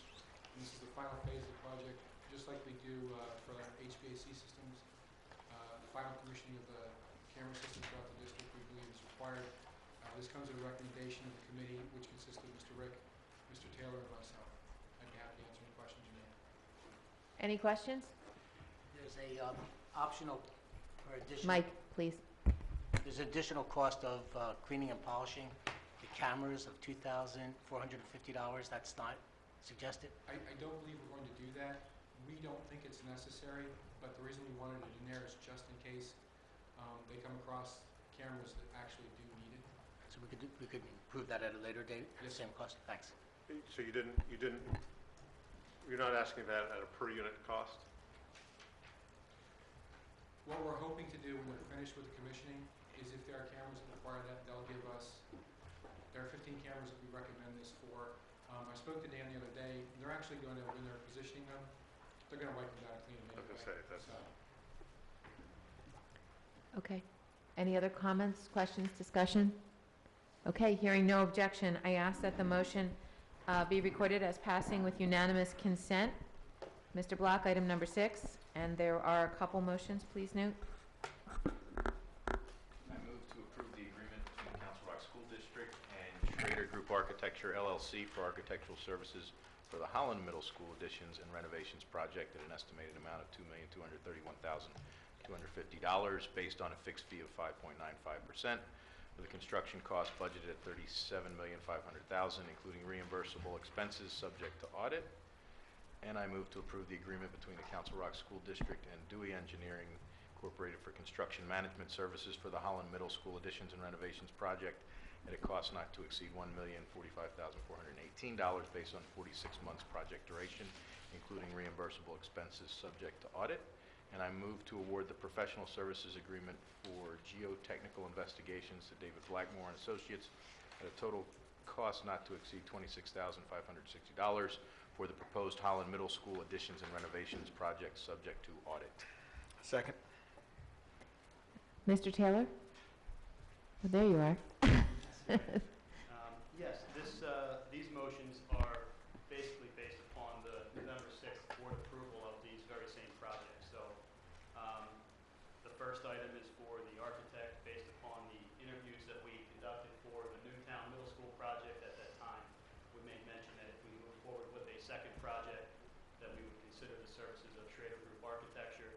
Their fees are very favorable. Our experience with Schrader Group has been very good, and for those reasons, they're on the motion tonight. There was a question earlier relative to the fees for Schrader, why the 5.95 is more expensive than the Breslin new construction at 5.5%.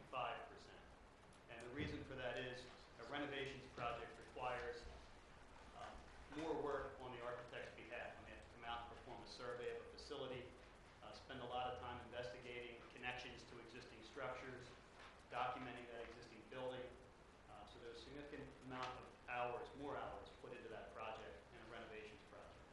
And in saying that, there was a spreadsheet attached to the memo that does show that when considering renovations, Schrader was the lowest proposal for those as well. So there's two pluses for that. The construction management, again, is based upon discussions that we had when we interviewed CMs, and unanimously, Dewey was recommended by the board to move forward with those projects. And the geotechnical services are the same that we discussed for the Newtown Middle School project, where we need to get them out and do some site investigations where the proposed additions may be, to start learning a little bit more about soils conditions, how we can design the footings, the things that we have to better understand as we start to move into the early stages of that project.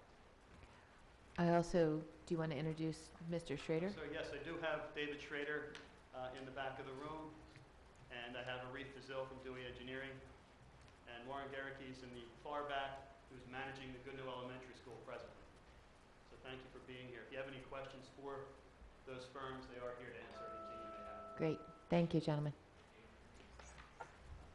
Board questions or discussion? Mrs. Brooks? Can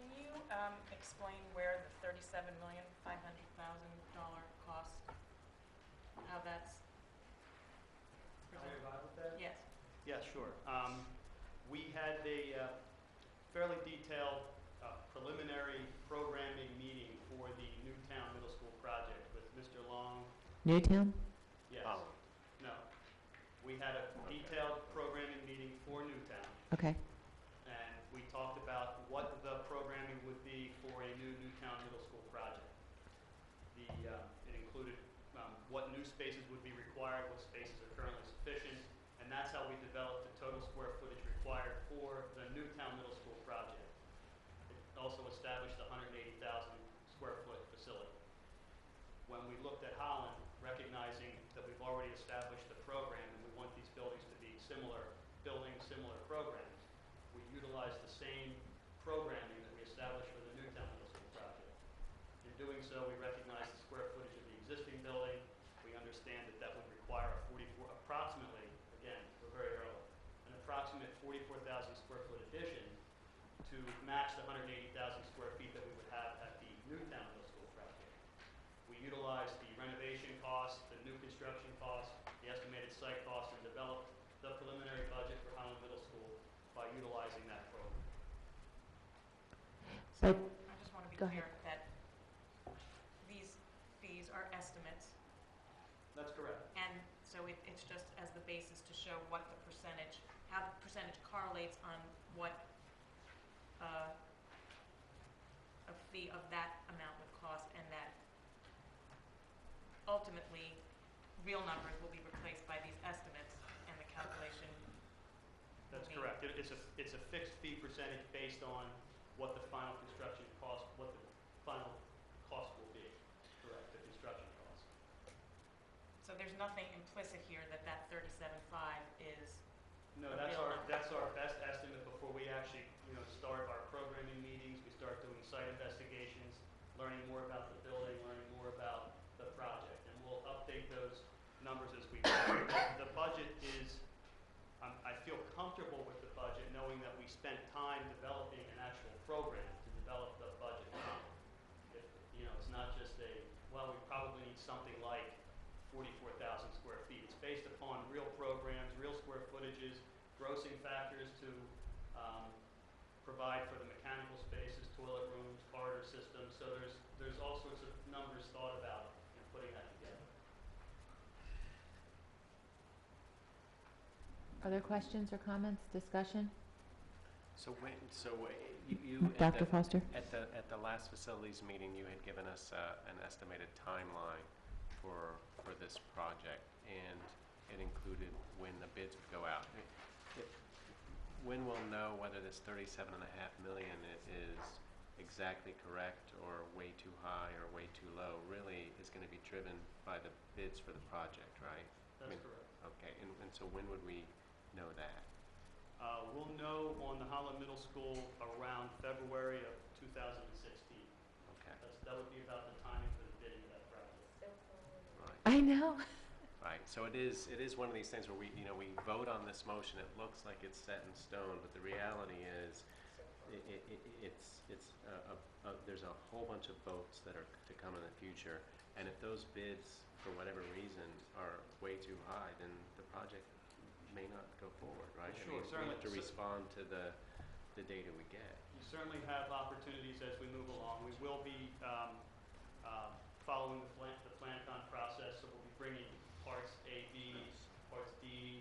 Those pieces will come back to you. In each one of those presentations, you have an opportunity to move forward or not with the project. Again, economy drives numbers. A lot of things drive numbers. So we'll see where we are as we move forward. But I'm confident that this team that we have with us is going to work hard to maintain those numbers. Again, until we have formal programming meetings and learn more about the project, I can't tell you much more, but we are voting on a fixed fee of 5.95%. That's basically what we're voting on. And we also don't know if there'll be inflationary costs between now and then. Correct. Well, Mr. Grapp? the 5.95 would ride with the inflationary cost. Well, I'm just saying, we're estimating 37.5 based on programming sitting here in 2014. It doesn't go to bid till February of 16. A long time. This assumes... Hopefully for us, it gets more competitive for construction, so construction costs come down, but So sorry. Yeah, I'm sorry, Mr. Bilek. I'm sorry, I interrupted you. This assumes that we're closing Richboro Middle School and moving kids to Holland Middle, which we haven't voted on yet. Right, we have a motion for a plan and an approval for that, but we haven't voted on it yet. Am I wrong? It was my understanding of the motions last week, if you're asking me, my understanding was that we were going to renovate Holland Middle School with the idea of closing Richboro. We weren't just renovating Holland for as it exists today and then potentially renovating Richboro. I understand. I just don't think that was, I don't think we have a, I think we're not able to actually make that motion, but the spirit of the renovation tied the two buildings together. In other words, if we were voting for this and we have the book, which tells us then Richboro also needs a lot of work that we'd have to invest in it. The other thing, and I'm glad you made me think of this, Mr. Bilek, because I thought of it when we were doing all those motions, but we look at this 37,500 and the public hears that, it's a big number. 37 million, excuse me. But what is the renovation number just to renovate that building? Because it needs renovations just to keep the kids in it, just for mechanical systems that are aging. It's in the book, I know, I just don't remember. Unfortunately, I don't have that number with me, but Do you know it? I know it's between 25 and 30 million. I was going to say, I thought it was 25, but I didn't want to be, so. I know all three middle schools were between 25 and 30 million. But So- that doesn't include the addition. Correct, so what I'm saying is, even if we don't renovate to bring other kids in, we're looking at potentially having to spend 25 million. So one of the things for me, and I think potentially for others, everybody can speak for themselves, is renovating Holland to bring in those kids from Richboro is 12,500,000, not 37,500,000. I mean, the total price for, because at some point, we're gonna have to pay that 25 million just to keep that building going anyway. And so, it's a more complex issue than just the number, to your point. Mr. Ballard. For me, it's just a chicken and egg kind of thing. It feels, we have a motion and we have a plan, well, we approved a motion for a plan to look at moving kids from Richboro Middle to Holland, but we don't have a motion to close Richboro Middle. We haven't had the hearings to close Richboro Middle and move the kids there. So I'm not comfortable. I'm trying to get comfortable with supporting this, and maybe I'm just not understanding the process, but it seems, again, that we're putting the cart before the horse with this. I'm fine with looking at the site studies to see what we can build there and if it's feasible to put the addition there, but Doug, what are or I guess Mr. Reed, can we cancel this contract at our convenience? I believe so. The project stops. The project stops, yes. It's all, We have but to pay them for it's based what on they've hourly done to rates. that There are point. hourly rates built within the contract, or the one that's based on percentage spent. But to Mr. Bilek's point, and I guess, I don't disagree with him on this one, which was, for the purposes of conversation, I think that as a board, there's a general feeling that Richboro will close, at Richboro Middle School will close at some point. I think that's a general consensus among the board. I don't know, and this is one of my struggles, is I don't know that I'm really endorsing at this point the thought that all of those children go to Holland Middle School. That's the struggle I have with this. That perpetuates the imbalance in our high schools, because the way it's currently structured, if you split it like that, then South continues to be higher in population than the larger school, which would be North, because North has more square footage, and you eventually become disparate in what your offerings can be, because maybe the children at North, there cannot be as many sections of, pick some advanced unusual class. There's only one section, and it only holds 15 kids or 20 kids, where at South there are two sections that hold 30 kids or 40 kids. So I know I'm taking it the next step, but my point was, and if I'm understanding, I'm applying my logic to Mr. Bilek's concern, I agree that we'll probably close Richboro. I don't know that all those kids are going to Holland yet, and that seems to be, in my mind, the foregone conclusion. I may have just lost on the vote, and maybe it's already is passing, but that's the foregone conclusion, which So, I'm not buying into. Can I just add a piece? I'm sorry. Go ahead. I was going to say, I think what I'm expecting to see is, on that 5-year plan, we get the closure of Richboro on that. I think by virtue of having a plan that we talk about every year, And by having two middle schools that are built to mirror each other from a programmatic standpoint, we have the ability to get to the... But they're not. So that That's plan the was problem. already That's not what reducing? That's the problem. They're not going to mirror each other because they're not going to be, correct me if I'm wrong, are we going to renovate Holland Middle, as you're currently understanding of the situation, Doug, are we going to renovate Holland Middle School and build Newtown Middle School, let's say, to have the same capacity, yes, the same program. The question I have is capacity. Right. To have the same student capacity, one to the other? 700, 800 last time, right? We haven't talked about that yet, have we? Same. No, we haven't. That's the crux of the I think question. Willie mentioned it last We meeting. talked about Yeah. it being 6 or 7 teams, likely Yeah. 7 teams to match Newtown. Which reduces what we currently have if you just take the number of teams at Richboro and the number of teams at Holland by 1. So for me, we're already consolidating. If we move some of those kids, and I agree, that may happen, we're not building a school for 6,441 kids. We're building within a range. Agreed. And we're not even going out for a year and a half. We need to get this process started. If we get to the point where we're like, we want to move a building out, but we need to get started. So for me, since one team was already, the consolidation was already creating some savings in a smaller environment, I agree. I was open to proposal 1, which moves some of those kids to north. I'm still not opposed to it, Right. but I think there's lots of other things in these next few years, including some building in the north end of the district, that may or may not sway my opinion on that. And my concern with this was simply, and again, it's applying my logic to Mr. Bialik's observation, which was, as you plant the tree, as you plant the seed, the tree grows. Meaning, if we've already built in an assumption about how big the I building will understand. be, But I'm just saying, they're The not tree will saying grow, though. do exactly what's in Richboro and exactly what's in Holland by looking at the two populations that they've already consolidated by one team. So if you move some more kids out, theoretically, it's 6 to 7 teams. Maybe it would be 6 teams instead of 7 teams. But I don't think, well, at least for me, it wasn't move all of the kids at Richboro over. So it would only be a portion. Now you're talking about 100 kids on a team. It's 6 or 7 teams here and 6 or 7 teams there. and lest you think I'm agreeable to the motions, I just want to be sensitive to the fact that I agree. That's we're all I planting wanted the to say. There seed, was and I that want to make sure conversation that about consolidation. we And- monitor the seed, and because we may yet shape the tree that grows from this. Correct. Agreed. I agree. Can I just ask a question? I mean, what Mr. Grubb says, I believe will be addressed in future conversations. And just to be clear, there are currently 4 teams at Holland and 4 teams at Richboro. And so 8 teams coming together that's where the consolidation is, in case anyone wasn't clear what that meant. So I don't think that we can get to what's at the heart of Mr. Grubb's comments, because those conversations are going to come later through the plans. Agreed. But to address what Mr. Bialik said, and I guess this is a question for Mr. Reed, is there anything that can be done that allows this board to commit to the closing of a school this many years out?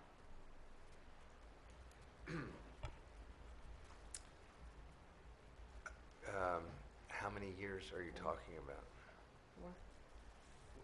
I can help with that.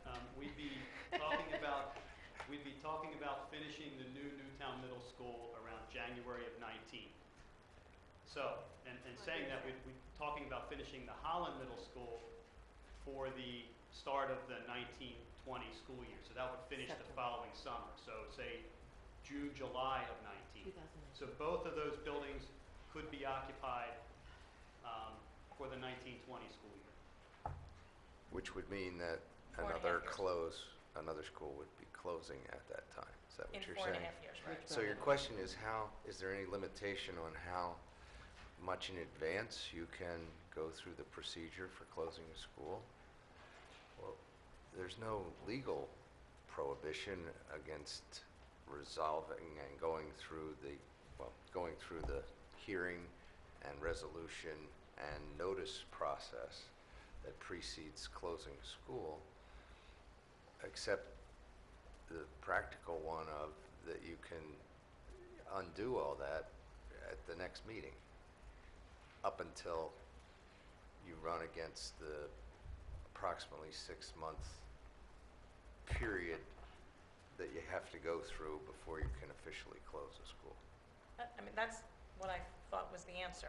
Yeah. And which is what the dilemma is in this, because for me, the renovation of Holland Middle School, I support because of what it means down the road, understanding that we can't move on that and vote for it until much later. Well, effectively, Right. But I'm going to choose to have faith in future boards that after we put $37 million into a building to size it for a larger population with the intent of closing a school, that a future board will not turn around and say, no, let's just keep that the way it is and let's renovate Richboro Middle too, because that needs another, at that point, probably $40 million worth of renovation. So that's how I'm seeing that issue that you've raised, Mr. Wiley. Yeah, and I understand that.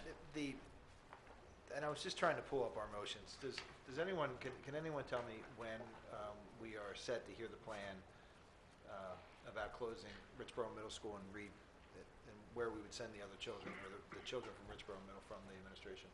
Was that also January?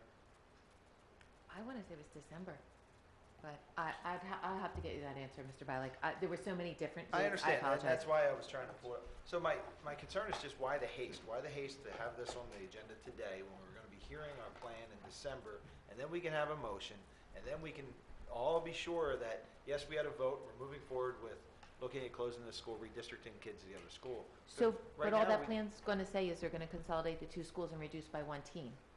So, I mean, we had those conversations in committee, so for me, I'm just trying to. Well, see, that statement you just made always concerns me. We had those conversations in committees, because that's not a vote, it's not a motion. Well, I think that was part of the No, motion. it was, yeah. That we were gonna, with the intent of building Holland to absorb a closed middle school student population. It was in the original motion. I can't tell And you it got to all the way to the I don't think we end. can have the conversations about who's going, I mean, it's all tied within the try to plan find that gets approved and the size of the school. It all goes hand in hand. So that's going to naturally come Well, I don't later. want to be the dead horse. For me, I have a hard time approving a $37 million expenditure without knowing exactly what's happening there. That's all. Okay. It can't be fuzzy for me. I agree with you, but if I thought what we're approving is a fee. We're approving a 5.95% fee. Architect, so they can architecturally. Understand. But we're fixing this budget at 37.5 in this motion. For me, this is what I'm saying. And it's also telling me that we're moving forward with this project when I'm unsure about the Well, scope, the size of the I scope. think you're absolutely right. I think that the bulk of us want to move forward with this project. And that the only way to right-size this district and get savings so that you can go forward and have the programs that you want to have is to make the changes necessary to support the closing of a school. Because in the closing of a school, you will begin to save money. Not as much as everything, but some. No principal, no building costs, no vice principal, no nurse, no counselors. Teachers go to the schools following the children probably. I don't know. Those are all decisions that'll get made later when we know how many children there are, where the children live. There's so many things you just don't know right now. But to build a building, to build South took 7.5 years. And I don't know how many more years. If Mrs. Carroll were here, she could tell me the day and date. Her mind made it up that we are having a second high school and that fight would begin to have one built. It took almost at least 7.5 years to get that building through and a lot of push from all kinds of people. So who's going to go where? Yeah, for Richboro, some of those kids might go north. Some of those kids might go to Holland. We can't make those decisions now. We just know that if we don't get started, it's just going to take longer. If we don't get started, the costs of doing this are just, the interest rates are just going to go up. Pretty soon we're not going to be able to do it. We're going to be stuck in schools that are not 21st century at all. We've seen other districts go through this. They've come through it alive. The children are being educated. It's a good thing to do. It's time to do it. Can I just ask a question? Does the motion have to have what the budgeted amount is? No, I'm just trying to give you an idea of what his fee may be based upon what the estimated construction cost is. So if I said 5.95% but didn't tell you that the cost may be, I don't, 2.2 million, you'd have some questions. I What might understand his that. fee be? So what I'm trying to say is It's transparent for the community, yeah. No, I certainly understand that, but to Mr. Bialik's point, because he feels that that is somehow committing us to a certain dollar amount, if the motion were reframed to just say a 5.95 fee, it's the same thing, We're not right? committing to a fee, a construction cost or a project cost fee at this time. That'll depend on whether we build a cinder block building or we buy a lot of, we buy a lot of what's Mr. that Schrader. special kind of floor that I like a lot, terrazzo, Or we use wood. or we use wood. We just don't know. Just to add a little humor. All right, why don't we take a vote on the motion that's on the floor? Roll call vote, please. Dr. Foster? Yes. Mr. Grubb? Yes. Mrs. McCussie? Yes. Mrs. Sexton? Yes. Mrs. Thomas? Yes. Mr. Abramson? Yes. Mr. Block? Yes. Mrs. Brooks? Yes. Mr. Bialik? I'll say yes. I'm going to trust my other board members in your information. So it's passed. Passed with unanimous consent. Congratulations to the firms in the back, and thank you for being here. Thank you very much. Item number 7, Mr. Grubb? Sure, why not? It's a two-parter? Yeah, Oh, 3, I think. three-parter. 3. Okay, cool. Only you would say cool to that. I move, yeah, right, could you give me more to read, because I don't talk enough. I move to approve phases Bad planning B on my through part. H of the agreement between the Council Rock School District and Brislin Ridyard Federo Architects for architectural services for the new Newtown Middle School project at an estimated amount of $2,493,200, based on a fixed fee of 5.5% of the construction costs, budgeted at $46 million, which including the civil engineering fees of including the civil engineering fees of $222,000, of an off-site improvements allowance of $60,000, and excluding the Phase A fee of $18,500 previously approved by the board, including reimbursable expenses subject to audit.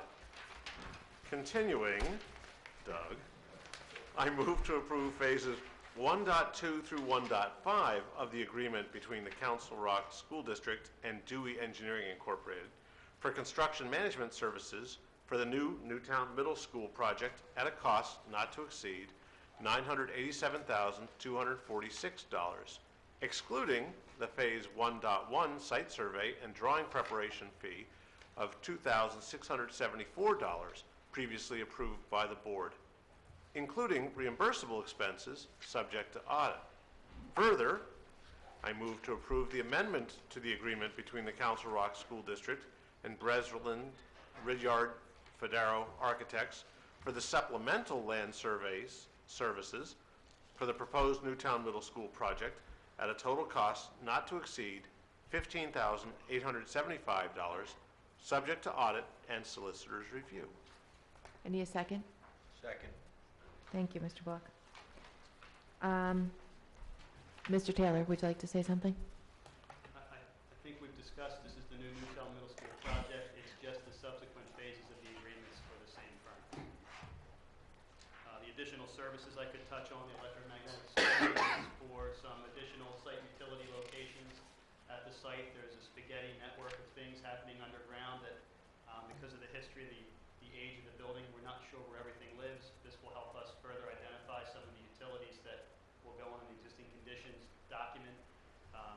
The cost is minimal compared to what would happen if we take a shovel into something we're not aware of later. We'll do our best to find as much as we can, and a Phase 1 environmental study to perform our due diligence to see if there's anything else that's we should be aware of on the site. Questions? Doug, can you explain the $46 million projected budget? I had a question about it earlier, and the gentleman from Dewey explained the difference in cost for our projected budget. That it doesn't include the contingencies and the $9 million. Sorry. I'm not sure that, if you could give me the... We've previously discussed at this table a number of $55 million, but the number being shown tonight is $46 million. Okay, sure. Right, there's the construction costs and there's project costs. And the construction costs are specifically related to the prime contractors that will perform the actual work to construct the facility. The soft costs, the remaining monies that aren't shown, are the professional fees, furniture, fixture, and equipment, contingencies, the other monies that... Municipal permits and stuff. Indeed, contingencies, permits. the number we're approving now is in that $9 million in and of itself. Yes, The Dewey, the architect, these. correct. Mr. Biley, anything else? No, that's fine. Okay, anyone else? Mrs. Sexton, you look like you want to speak? No? Anybody else? Okay, can we have a roll call vote, please? Mr. Drupp? Yes. Mrs. McKessie? Yes. Mrs. Sexton? Yes. Mrs. Thomas? Yes. Mr. Abramson? Yes? Mr. Block? Yes. Mrs. Brooks?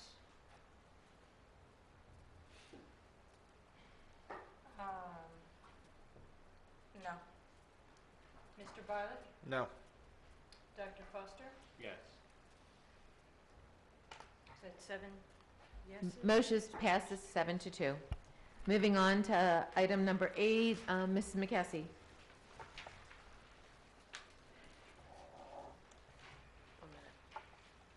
I move to approve the agreement between the Council Rock School District and Schrader Group Architecture, LLC, for architectural services for the Council Rock High School North Network Operating Center renovations at fixed fee proposal of $59,690, including reimbursable expenses subject to audit. Second. Mr. Taylor? It's your night, I guess. Or Mr. Frederickson, I don't know who wants to speak. Well, I'll start. Part of the approval from November 6th was the relocation of the Network Operating Center from LSAC to North. I believe that's what was approved. I believe that was approved too. Okay. So this is the estimated cost to take that equipment and relocate it to North, and then provide the infrastructure at North to support the equipment. There's a lot of cost in finding the electrical supply, the generation in the building, getting into the space that this will live, creating a new electrical kind of closet substation, if you will, to serve all of this equipment, providing a mechanical system required to condition the space that the equipment lives in, providing a few office spaces within the space. That will be easy to provide once we have the system in. And relocating the generator that's currently at LSAC, you've seen it, it's a sizable generator, moving it over to North to serve this renovated space. Also some monies to take a small portion of programming that's currently in the area and moving it elsewhere in the building. But this money is only for the architect to design this, That's correct? the estimated project cost of 1.1. The architect's fee is to document and manage this work. So it's, but is that, it's not a percentage fee? It is a fee, This is a fixed fee. is a fixed fee, so, okay. Questions from the board? Comments, questions? Yes. Mr. Grubb? I'm going to vote no. Here's the reason. I'm looking right now because everybody said, well, we think this is what was approved. And I'm trying to find in what we approved, if this is what we approved, because maybe it is and maybe I voted for it, but I didn't think we were approving this. What we approved was that the movement of directing administration to begin reducing the use of LSAC building commensurate with the reduction in lease payments starting August 31st, 2015, the elimination of facility use that is not used as instructional space for students. So this is not what we approved. Them designing a plan to No. move the non-instructional. This is not what we're, in my mind, this is not what we approved.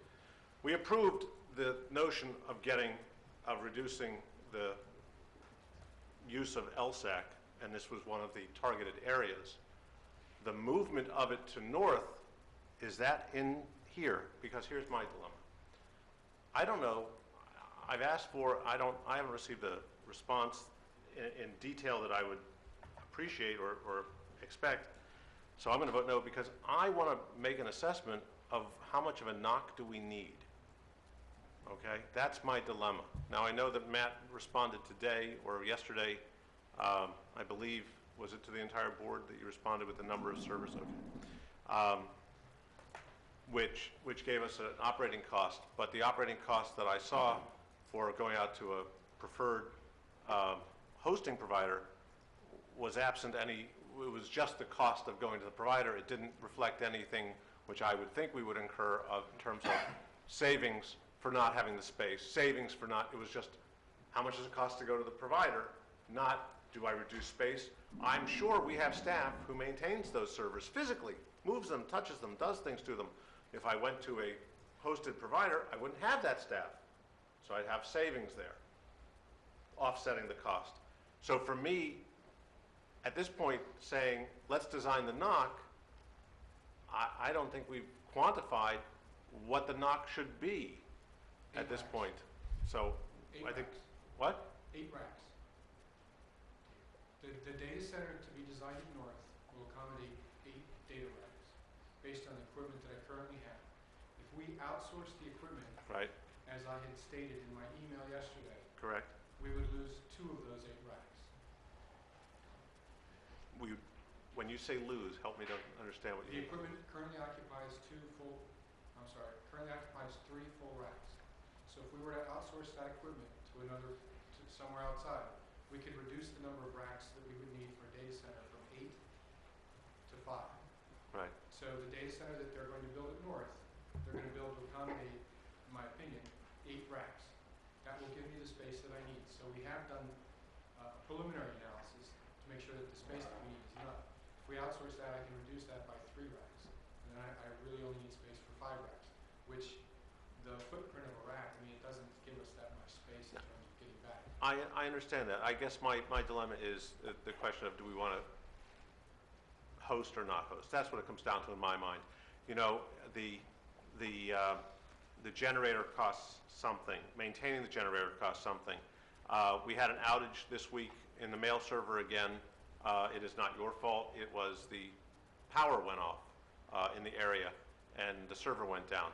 And it's a question, and so I may stand alone on this, but So Jeremy, I'm circumspect. you're not alone. Okay, but I am circumspect on, there's no malice when I say I'm circumspect. I'm just not confident that we want to be in the hosting business the way we So have been. if we want to get out of this lease by a certain time, I guess what I need to understand is what is the timing of delaying the decision and looking for other things, the cost of not doing something I need to understand. From finance and facilities the last time, all right? I think I was probably not alone in being absolutely shocked at what it would cost to renovate at North, to do that, to make this one space in North. And it is what it is. And it just is what it is. It's not, I can't complain about that. It's just what it is. But it was really expensive. And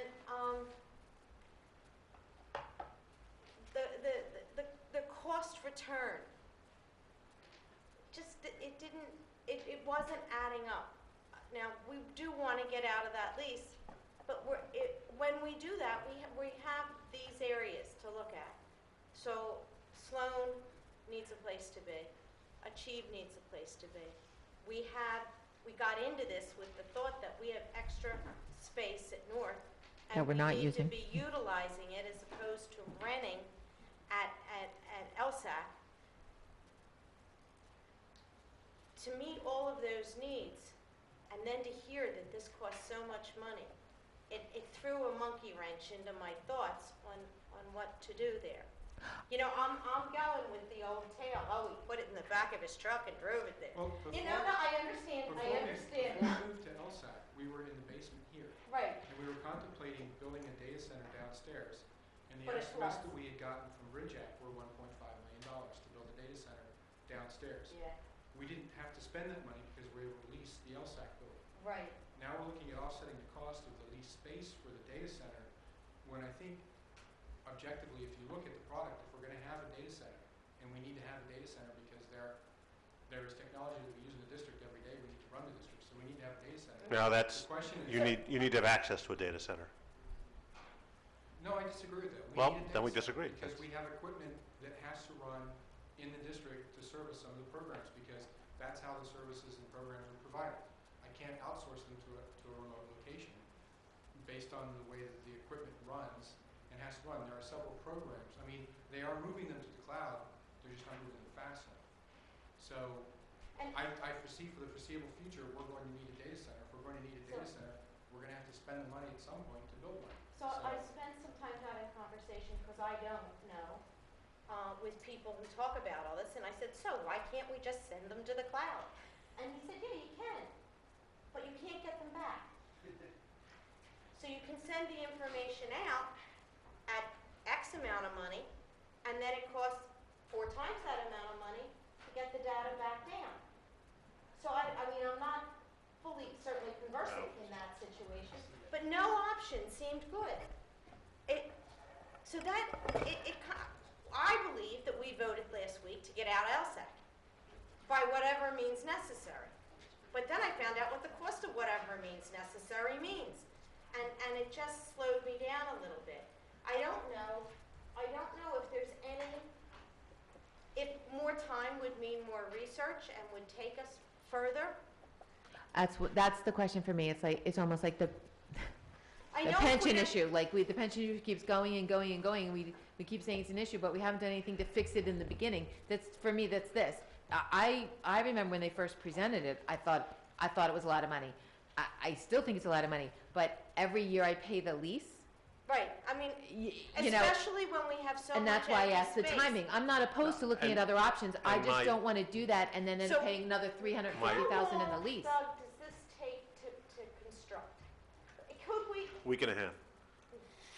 No, but the question is, can we put this off The for some idea period of is time, No. discuss it Stand up- further in committee, do a Right. little bit more research? Are we harming the process, and when do we begin to harm the We process? wanted to be out by August.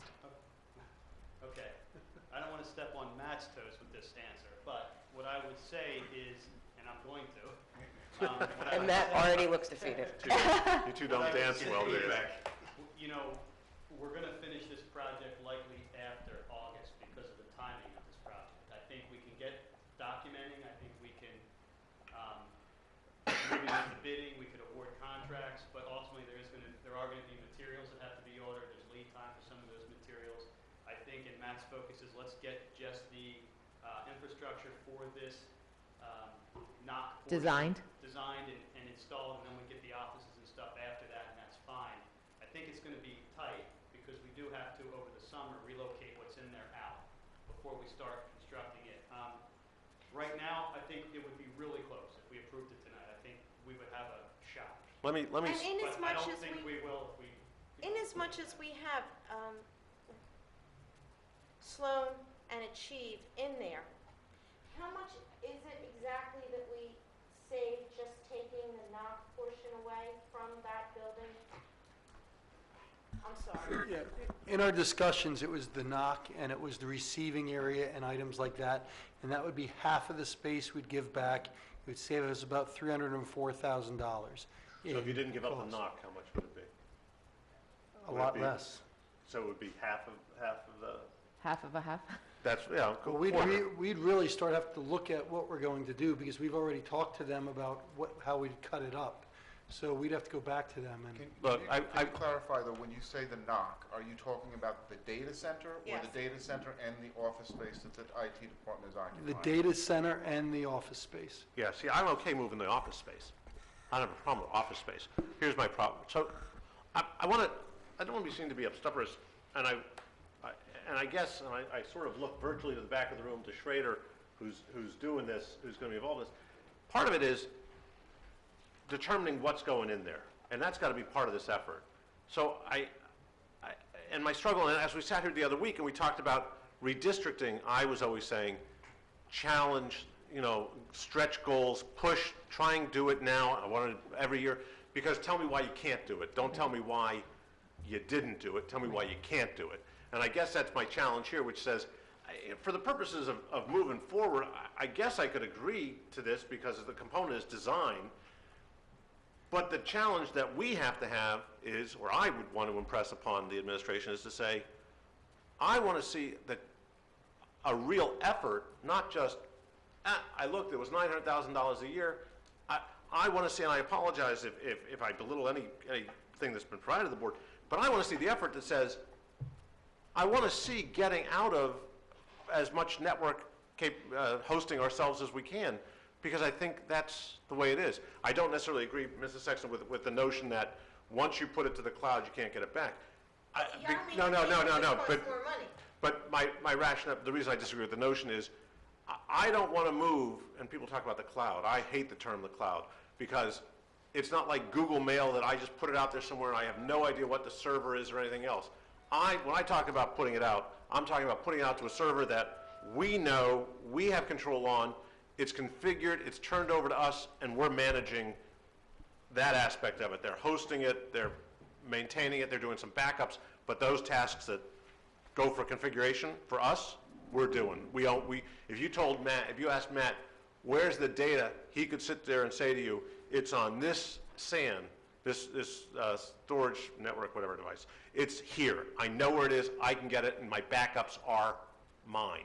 So the cloud, I won't be vague about the cloud. I look at it a little. That guide from Yeah. Rackspace Right. calls exactly for that environment. So I look at it a little bit more simplistically.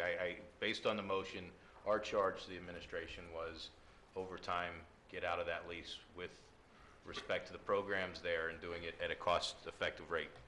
Between the two of you guys, between our facilities and our IT, I look to you to tell us what the best, most timely, most cost-effective option is. I know there's been a lot of conversation about North because of capacity, which might have led this decision a little bit, and I would look to you guys to say, hey, is this the best thing to do, or do you want some more time to think about it given what you've heard? Because at the end of the day, the recommendation that you make as our experts is what's going to guide me. What I would say from a construction standpoint, from the physical structure for this program, is that in looking at facilities, this cost is going to be similar in any newer facility that we would try to locate this in, a north, a south, a building that has substantial power and infrastructure to support this project within the building. If we were to consider, and the other alternative is to consider Richboro Middle School 4 years from now, 4.5 years from now. But that's going to add to, it's 4% each year times 4 years by the time we get to this project there. Plus, I don't believe that the infrastructure there will support this without doing work to the existing electrical infrastructure to then support this project. So there's going to be increased costs, not only inflationary costs, material costs surely, but also the what we have to do to that building to facilitate this. And we might want to sell it. And we may, we may sell it, we may repurpose it for something different, I'm not sure. I believe that the 1.1 million is a fairly tight number, personally. I mean, I think it's going to be, we're going to have to work hard to maintain that. But I guess more for me, it's around the space and the technical piece. So right now, is this the best option for the long term to relocate to North with what you want to do versus saying, hey, maybe we'd have other options in our existing footprint? Right, so I'll have to defer to Matt Yeah. on the program within that physical space. So I can do that. Of all the buildings in the district to put the data center in, it would have to be north or south. In my opinion, they're the only ones that really can accommodate it. And right now, based on program use and whatnot, the location that has been identified in north, in my opinion, is probably the best. And I'm looking at this as a one-time thing. So this will be the location of the data center until Council Rock isn't here anymore, they redo north again. Council Rock will always be here, Matt, just to be clear. It's a rock, it doesn't go anywhere. Again, I don't know if I'm going to get slapped for this, but what I would say Nobody's is, if we're slapping you. thinking out loud, we're about to design a new Newtown Middle School. That's what I was trying to say. And obviously, the square foot cost of new construction is less than going in and renovating. So from a timing standpoint, if you wanted to add these costs and look at what it would cost to provide this infrastructure as part of the new construction, that's something that could be considered as part of that program, or even the renovations to Holland Middle School, what it would take to provide So- this space there. And I'm glad you mentioned that, but the question, and I would look to you around the cost piece, is we'll bear, I'm making up, well, actually help me with the numbers here. By not being able to relocate for the next 4 years, or could we get in earlier over there? And see, I mean, so- we so that's we what end I'm up, worried about. so, 5 years out. yeah, so at the end of the day, we're spending the money over there versus saving it earlier. So I don't know if that's an option either, but again, I defer to you two to tell me. And this we're is the sitting best with a place. building that has Yeah. underutilized space. I mean, for me, when I started talking about this, the biggest issue was for me is we were spending all this time talking about underutilized elementary schools, and we've got enormous amounts of space at North that I want to see used. I want to see productive. I'm not willing to spend the least money for 4 years. I'm good with the conversation. If there's a better way or a less expensive way, or we don't need as much space, I am in no way a tech person. I absolutely want to do it. I'm glad we're having these conversations, but it's a good space. You've said it'll work well for you. It has outside. I want out of that lease as soon as possible so I can get the return on my investment. I would like to move It's forward. a 5-year payback on the move. Yeah, and in 5 years, Newtown will But open I and understand, I'll but I already. understand, it's a 5-year payback on the move. So I guess, you know, Patty, as we talk about this, the only thing that I keep coming back to. We're just in a bad place. I keep coming back to Yeah. Mr. Blandings builds It's his a bad dream place. house, where she wanted to build a nice dry, there was some free stone, she wanted to use it, wound up costing her thousands of dollars. So it's kind of, we're in that spot. We have this nice empty space, we'd love to use it, it's gonna cost us $1.5 million. 1.1. That's the best estimate that he can come up with. That's tight. Can I just ask No, a he's question? going to do it for better than that. The non-renovations, The gauntlet is thrown. Mr. Schrader, you heard that, right? You did hear that, Mr. Schrader. He's already taken me out for coffee. Oh, forget it, the price has gone up. or, I don't know, or Matt, I'm sorry. the non-renovations indicate the space is 3,600 square feet. That's everything. What portion of that is the offices and what portion of that is for the servers? I really, that's what I need Mr. Schrader to help me with. I can take a tape measure and guesstimate, but I'd much rather have an architect lay it out. And I'm not trying to avoid the question, but I went through and looked at the equipment. We have collapsed and collapsed and collapsed and, you know, virtualized as much as we can right now. We're still continuing to virtualize.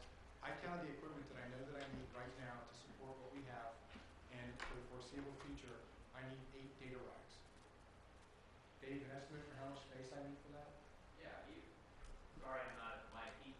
I think what you originally had programmed was somewhere in the neighborhood of 50/50, so it was about half the space was office, half was the support for the data racks itself. So David just said that he was estimating it, because nobody else, Mike can hear, that it was going to be 50% office space and 50% rack space, data space.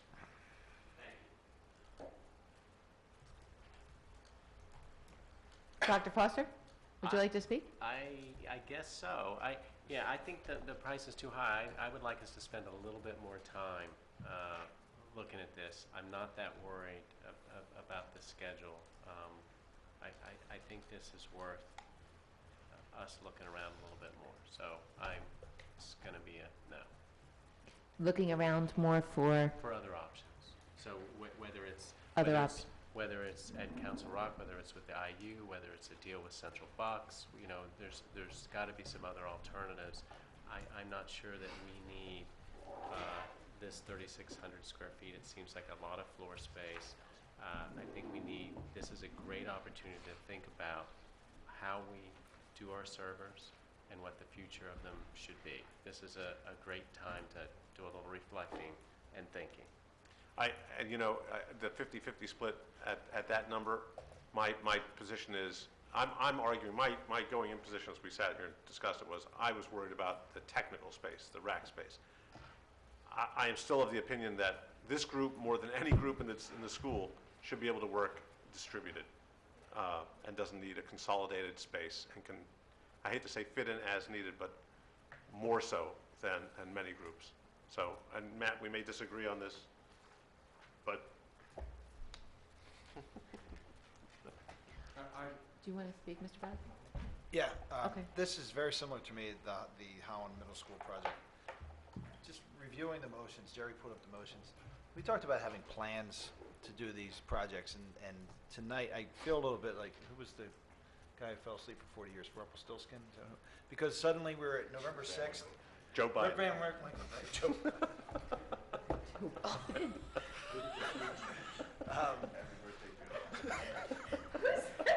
Joe Jerry said that. All right, I'm sorry. Back on track. We're talking about the school board stuff. Here's my expectations were to hear a plan of how we were going to move facilities, classrooms, the offices, whatever we needed out of LSAC, the NOC, into North. My thought was I was going to hear a plan of how we're going to redistribute children out of Richboro Middle to Holland Middle, and what I'm seeing is awards for millions of dollars. I'm not comfortable with this. We need to flush this out more. So for me, you're going to hear a lot of no's from me if this is how these plans are going to work, because it really doesn't feel like a plan to me. It feels like immediate action, and I'm okay with action, but we need to have this discussion. And to me, it's just not happening. It's not happening. We ready for a vote? Wait a second. I'm sorry, Mr. Abramson. Did I hear somewhere along the lines about the data cabinets being reduced from 8 to 4? Or no? What I said was if we were to outsource, Mr. Krupp and Ms. Brooks had asked me to look at outsourcing, moving what we have out of our data center somewhere else. So I looked at the equipment that's required for us to run the district. We need domain controllers to control account authorities, so we have to have servers to do that. We have some specialized programs that require services located in district because that's how the software is delivered for workstations. So I looked at the equipment that I have, that I currently have all our virtual servers on. Virtual means that there's no physical server, it's in memory running, and I looked at our SAN we have for our storage. And I looked at that equipment and said, what would it cost to outsource that? That takes up 3 racks. So when I looked at the initial design for the data center to give Doug an estimate, I said I need about 8 racks. These are 6-foot racks that can handle X number of equipment plus UPSs in the bottom. Now, if I went to a data center UPS and not individual UPSs for the equipment, I could reduce the number of racks even further because my UPSs take about 1/3 of the rack to power the equipment. So I could reduce it by 3 from 8 to 5 if I outsource that equipment. But that equipment that I'm talking about outsourcing accounts right now for 107 servers. It accounts for about 113 terabytes of disk space and over 5 terabytes of RAM. And when I talked to Rackspace, who I got an estimate from, the first thing he did was he took all the numbers that I gave him and he said, you're talking about 5 terabytes of RAM and about 113 terabytes of disk space. And that's how he came up with his number. And I said, I need these servers, I need to make sure that they're not in a shared environment so that other companies are using the same equipment to service our servers. And that's how he came up with the number because of what Mr. Carpenter said about security and knowing where they are and stuff. And Rackspace is one of the leading providers of this service in the country, and they're cost competitive, so that's why I use them, because I felt that their estimate would be accurate. I did check with the IU, their data center's not large enough, we couldn't move our equipment there. I have not contacted Central Box, but I have toured the data center. I don't know that it would want to accommodate our equipment, but I can certainly ask them. And I would just... But I don't know what that saves us, because we've already... Dr. Foster? Just, Mr. Frederickson was answering your question about the IU. I just didn't know if you were... You said there's not rooms. There's not, no, their data center's not large enough. I guess I'm torn, and that's my dilemma. I know, and I'm torn because within my industry, I have a friend who runs a very nice company, and he showed me his data center when he first built it, and he said, we're now in 1/10 of this space. And it's excess. Unfortunately, it's in Allentown, we can't use it, but it's, well, I guess we could, but it's you know, I just don't want to be in that space. I just literally and figuratively, I don't want to have built something which I don't need, and that's where my struggle is. I agree with you 100%. I don't want to make it any larger than it needs to be. I agree too, but we took a year and every one of the recommendations back from the committee said get out of LSAC, and so for me, that's over having an architect draw up a plan to say how we're going to get out of LSAC for me is worth doing. Well, then But go to the no, vote. we But I can mean, disagree. I That's the appreciate, nature of it. Mr. Foster, Dr. Foster, recognizing or agreeing with the principal, and so I'll probably also vote no, because while I want to vote yes and try and design it right, I think I want the challenge of, do we have the right, is our data center right size, or, are we doing the right things? It is amazing how far we came from, how far we've come from, 100 megabytes on a zip drive. But, and you hear me say it almost every meeting, it's Moore's Law. Do we expand our things to take up the capacity given to them? And I think maybe we have. So I don't want to prolong it, maybe we just go to the vote. Okay, can we have a vote, Wendy, please? can I, Yes, Mr. Taylor. I'm sorry, one more thing. I mean, I don't want to belabor this, but my only other comment would be, we could certainly entertain moving forward with the programming and preliminary design piece of this, so we could actually have David Schrader, look at the space, look at the programming that's required, and help us establish the actual program and a schematic design of that space without moving forward with the rest of the construction documents and bidding, bringing that back and showing you something. It's probably a $10,000, I'd say, venture based on his breakout of his proposal. I'd have to talk to him about it more, but we could certainly entertain doing it in that way so that you're not committing to all of these architectural fees to find out. And in that way, this is where I'm taking, Mr. Bialik's position regarding the middle school here, which is, as long as I have a chance to affect the tree as it grows from this seed, good. But I'm just concerned that the tree will grow faster than we anticipated. So, So ultimately, will that $10,000 be absorbed in doing the real job that we have, that we're not? It'll come off this 59,000. It would be off this 59,000. David, would you mind coming up to the podium quickly just to help me? thank goodness you stayed here, Mr. Schrader. On the fly. See, the Dewey guy is leaving. He's going, he's out. I'm done, I'm out of here. I just want to say, Thank you very much for the opportunity given. Thank you. I just want to make one point. When we moved to LSAT, we were in 16 racks. Right. And we have reduced that to 8, so we are shrinking. Good. We are shrinking, but in the 10 years that we were there, virtualization of servers took off like a shot. And that's how we're able to. It is. I acknowledge that. Mr. Schrader. So if we just wanted to start with having you do the plans and some layout, could we do that? To be honest, the fee, over half of that fee was engineering costs because of exactly what Doug will probably tell you, which the costs are in the redundant systems, the electrical and the HVAC. So for us just to come in and program and do a conceptual design, it's actually going to be less than $5,000. It's just a little effort to work with Matt and get his project set up so that you have an idea what the budget is. So if we were to amend this motion to say, I need solicitor's help probably, but that we start the project and we would just do the first $5,000 worth of work in some general design, would that be acceptable to you? Oh, absolutely. Whatever it takes to help you get to where you need to be with that, yes. Do board members feel differently? Does it help you? Programming and conceptual design and estimating with Mr. Taylor. Programming and conceptual design estimates with Mr. Taylor.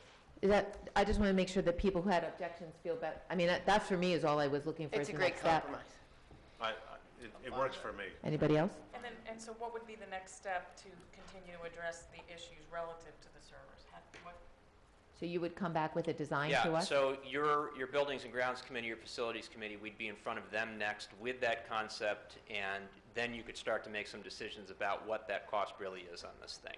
So it gives you what we would be doing anyway, which is coming back to you with that concept for you to move forth with. Who made the motion? Who made the motion? That was Mrs. me. McKessie, and I think Mr. Block seconded. So we need our solicitor's help because he's telling me you're going to rewrite your whole Frantically contract. And why writing. is it, there's a lot of piffle dust here going on. He's working on it. Why don't you say subject to solicitor review? Okay, so we have to add subject to solicitor's I'll just say review. that's all we'll say. That's it. No, we're not. We do like you, Mr. Reed, but I don't know that people would be comfortable. So could we amend the motion to say, begin the work on the project with? Okay, well then you stated how you're comfortable, Mr. Programming, Bialik. conceptual design, and budget estimating. That Schrader should prepare, but say it again. Programming. Conceptual design. And budget estimating. at a cost, not to exceed $5,000. $5,000 with the documents being subject to audit and solicitor's review. Fine. Ms. McKessie, is that motion okay with you? It is. Madam Secretary, did you get that? Yes. Okay. And Mr. Block, are you okay with that as a second, as an amended motion? Yes, if I was the second. I think, was he the I second? believe he was. Okay. What did you have? I have Mr. Grubb as I a was second. gonna say, Mr. Grubb? I'm good to go. Okay. Okay, so can we vote on, no, Mr. Abramson.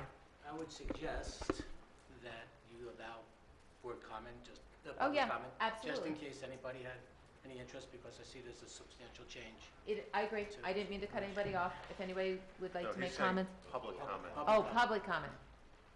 Okay, would anybody in the public like to comment? No. Is that okay with you? That's fine. Okay. You're over. Wow.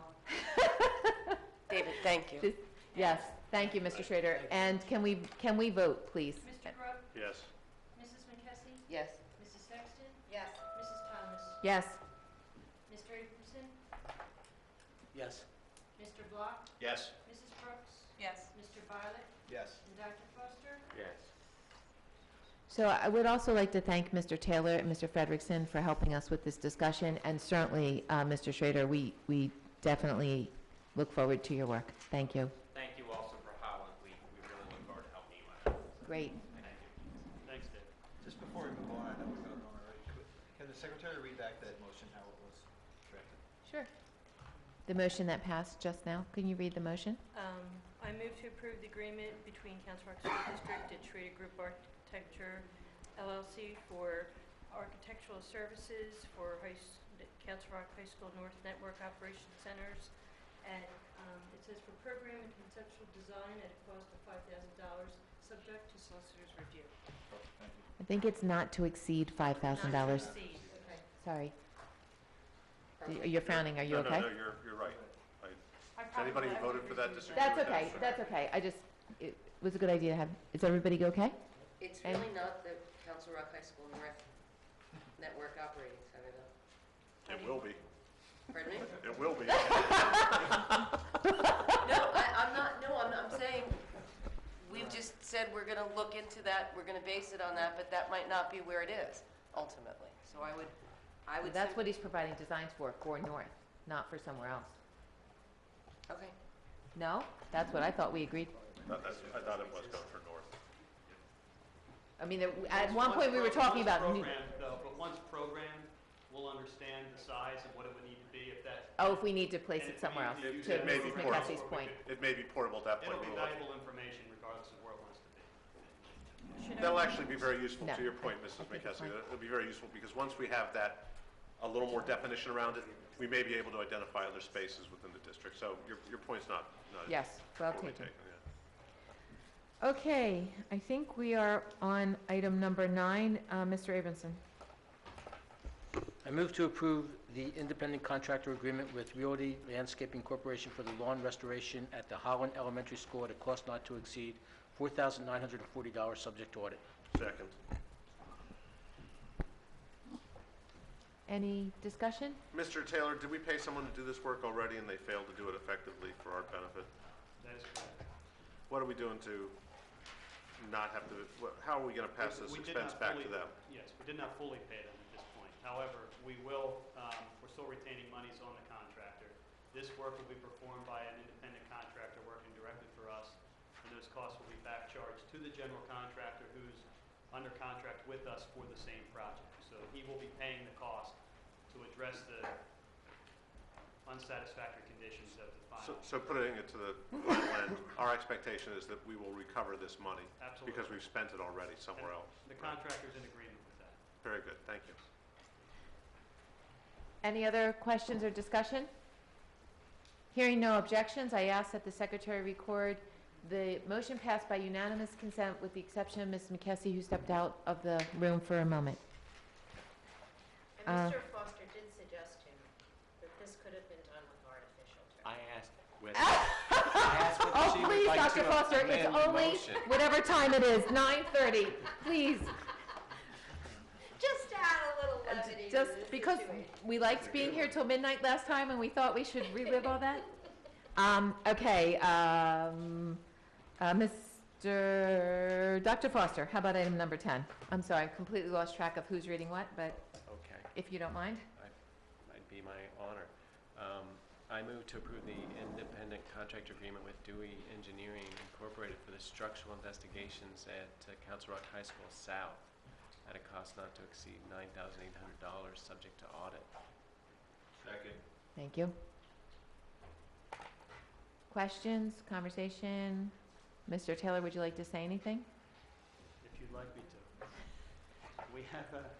We have a piece of concrete plank. The floor structure at South is a precast concrete plank, and it spans from wall to wall, about 30 feet in this case. There is a crack that runs parallel to the length of the plank in the middle of the plank that's clearly telegraphing through the finished floor. Also now extends beneath the masonry partition that divides the room from the corridor and partially up the block wall.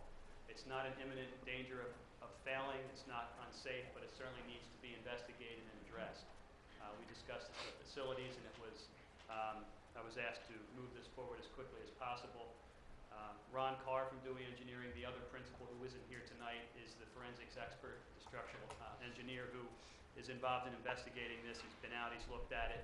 He will be out next week pending this is approved to further his investigations. I asked you, I mean, other people did too, but I asked you to move forward, and I appreciate that. This was a summer project, but I'd rather know the full extent of what we're dealing with before we get to a summer project that we think is minor and becomes major. Potentially. Not to envision nightmare scenarios in the future, but so say this 30-foot span has to in some way come out or be re-engineered. Is that involving cranes to the roof or like? No. But again, depending upon the scope, obviously any physical labor within a classroom on an elevated slab means getting equipment through finished hallways and into a finished classroom, and temporary, partitions and the things you have to do to protect the surrounding finishes. I don't know the extent of repair at this point. It may not be as major as you'd anticipate. It could be, reinforcing something below from adjacent plank to plank until the engineer comes back and offers, or it could be, removing that section and forming a pour in that section, which could then be possibly pumping concrete through a window and not bringing wheelbarrows up through the building. So there's options, and we'll have to take a look at what all that means. Thanks.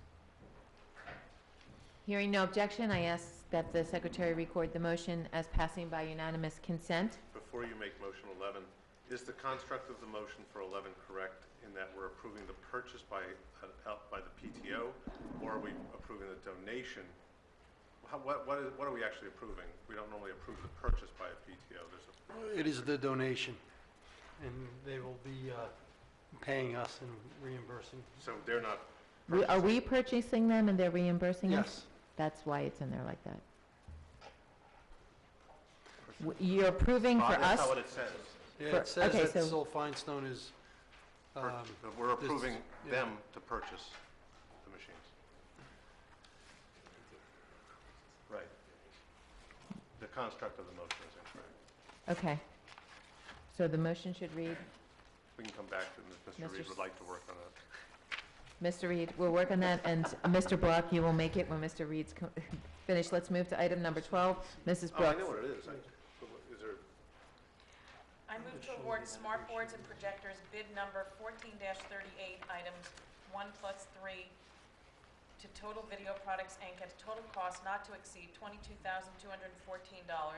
and items 2 and 4 to Visual Sound, Inc. at a total cost not to exceed $2,099, subject to audit.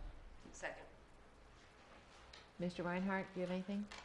this is just an annual bid we do for smart boards that are used throughout the class, the school. There's a few of them purchased for Goodnow right now with the additional classrooms there. So that's probably a majority of this purchase. We keep the bid prices open for a period of time so that if schools need them through the year, they'd be available at the bid price. I'm getting too much is going on. Okay. Questions, comments, discussion?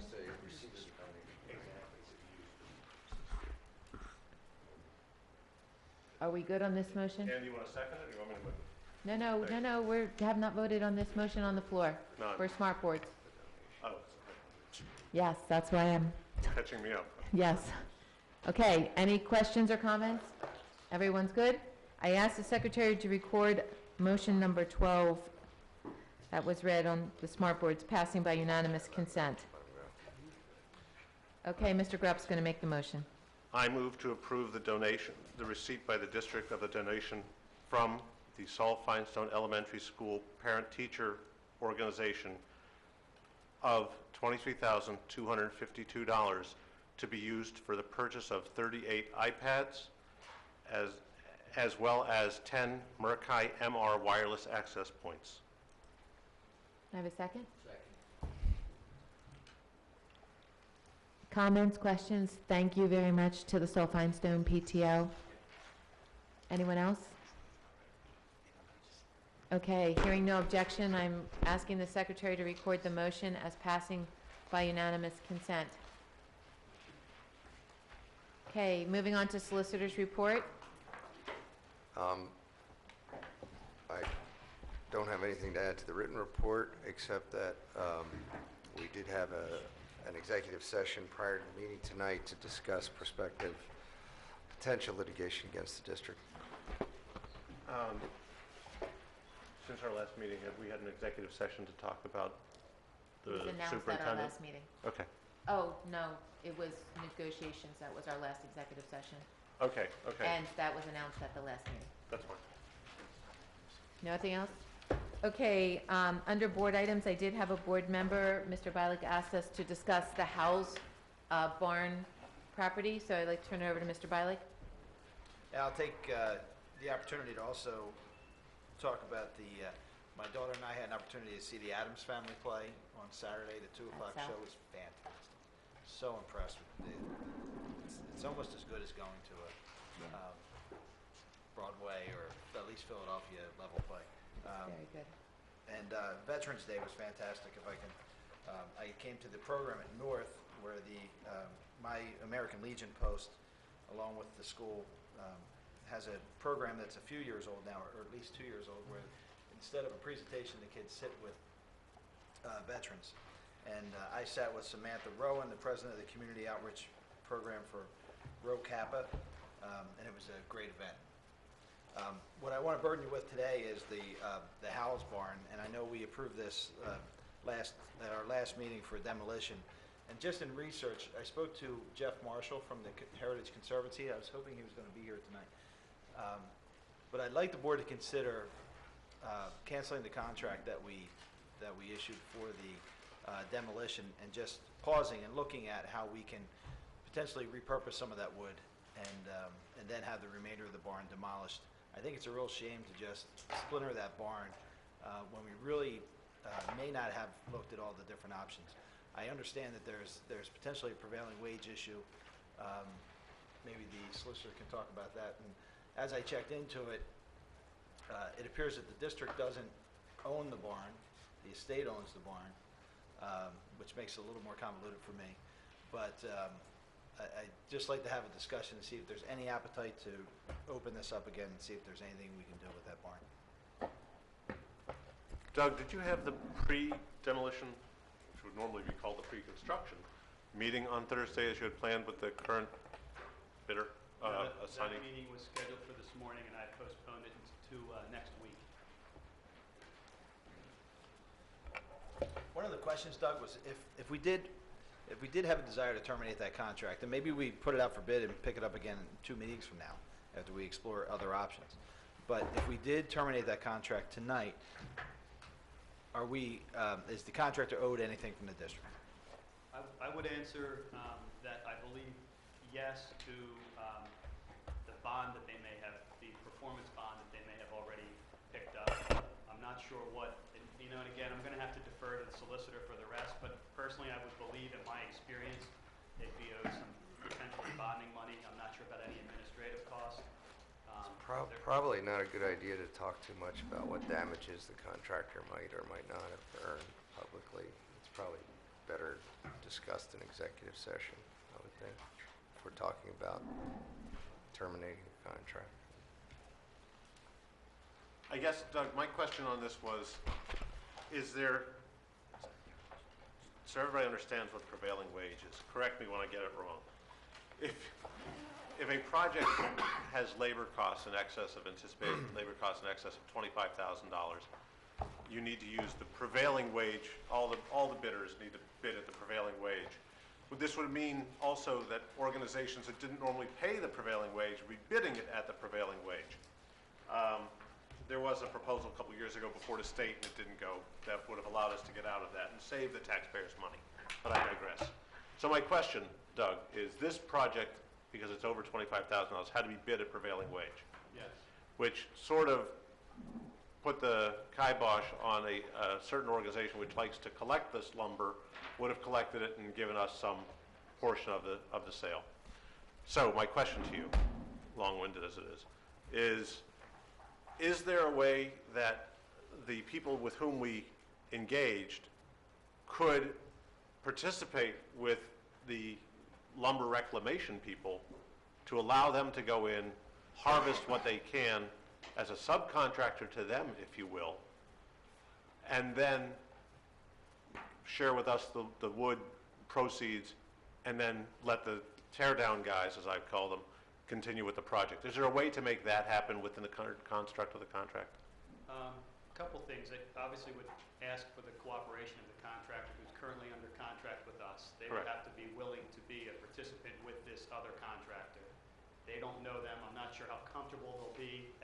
And that other contractor has to be comfortable entering into a subcontractor agreement with the GC who's going to be performing the work. So, assuming the contractor says yes, assuming those two parties can agree to an agreement between them, and that contractor coming in to perform the recovery of that wood would be willing to pay his people prevailing wage, because he'd be subject to that once he steps onto the site. And that was the And issue would why you likely couldn't be a make it happen the first It time. would be an added we'd see an additive change order likely, because the contractor who's awarded the job is not going in there and picking off the roof delicately. He's not surgically tearing this thing down as someone who's going to recover this and use it elsewhere might, where they piece mark it and take it elsewhere and reconstruct it. This contractor is going in with a large piece of equipment and in a day, knocking it down, putting it in trucks and getting it out. That's why they were more competitive than someone that would recover it. So if they brought somebody in and they agreed and that person went in there and removed sections, what they could without risking their safety Correct. of doing so. If there's a willingness for them to work it out and you're willing to consider an additive change order for doing the right thing, I think that's one option. As long as the additive change order was covered by the cost of the net benefit to the district of the proceeds of the lumber. Right, there are two I'm issues. not sure, I'm sorry. There are two items there. The reclamation company was actually paying us for the wood. So that was, instead of paying $144,000 or $114,000, whatever that was. 114. It was a positive, small net, $5,000 to $10,000 for the district. And I understand the prevailing wage issue. However, in speaking to Mr. Marshall, and again, it gets a bit convoluted because we don't own the barn. The estate owns the barn, so we'd have to coordinate that with the estate. But apparently, the Heritage Conservancy can take a donation of the barn, and they can then be responsible for the whatever proper demolition that they would consider proper, and we could set a timeline in that. That's what interested me, and that's really where the conversation had to stop until we had an opportunity to discuss it with the solicitor and I think the rest of the board. So the point is, if we're able to, through the estate, donate it to the Heritage Conservancy, it may, A, take it off our plate, and B, save us money, and C, there is interest, I was told, for that wood from other people. It would be nice to see that reused rather than just put in a dumpster. Well, I would just say I don't think it's possible for the district to donate to another party what it doesn't own. But I guess the the state could be asked whether they would be interested in doing that. There are some issues involved in that I'd like to discuss with the board in executive session about delegating a responsibility they have under contract to a party that they don't control. Should we break into executive session? We could do If it you'd like to afterwards. do- Because we would vote on We this would come back, potentially. so why don't invalidate we the contract. take a recess for executive session? Who's Mr. Mercer?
Oh, yeah, Jerry was.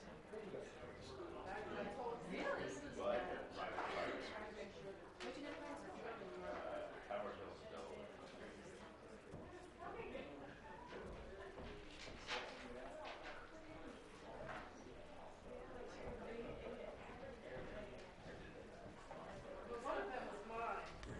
Is that an extra one? That was. Yeah, it was Leon's. Thank you. Where is everybody else?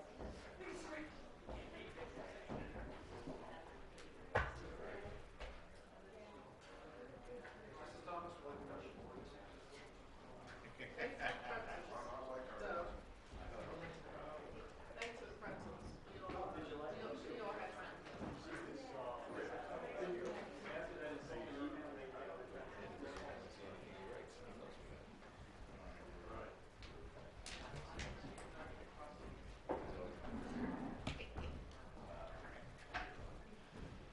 That's when you know.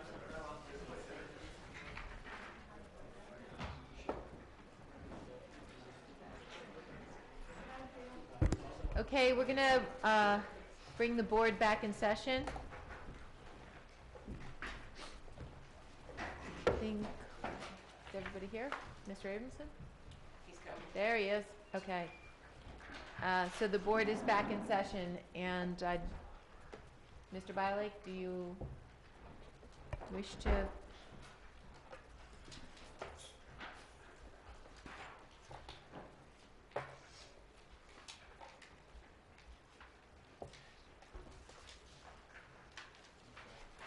I'd like to make a motion to delay the demolition of the Howe barn until other means of disposal can be investigated.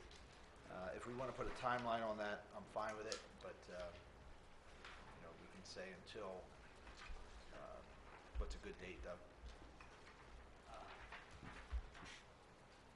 I don't, as quickly, as expeditiously as possible, I would say, so, Well, we can vote on it at the next meeting. So if we vote, so next, the only, is that motion work? Vote to delay until December 4th? We can do that. That's our next meeting. but we generally Well, don't have until, to- do we want to say until no later then? Because No if later. the Yeah. investigation proves. Right. We have to say all of that in the motion then. If, Okay. No later, and the next meeting is December 4th? yeah. So I make a motion to delay the demolition of the Howe barn until other means of disposal of the barn can be investigated with no later than December 4th. If there are no other means for disposal, or do you want it to come back? You're saying it comes back to here to us no matter I think it would what? have to come back here. That's what I thought. I Well, just wanted to be clear. But that, it doesn't have to come back here. If the investigation proves that it's not a possibility, then Doug can move forward, Just because proceed. we've already So approved it. December 4th will come, and only then would something happen. If nothing happens, status quo, Rick's continue. thinking. Do you have a pre-construction meeting rescheduled at this point?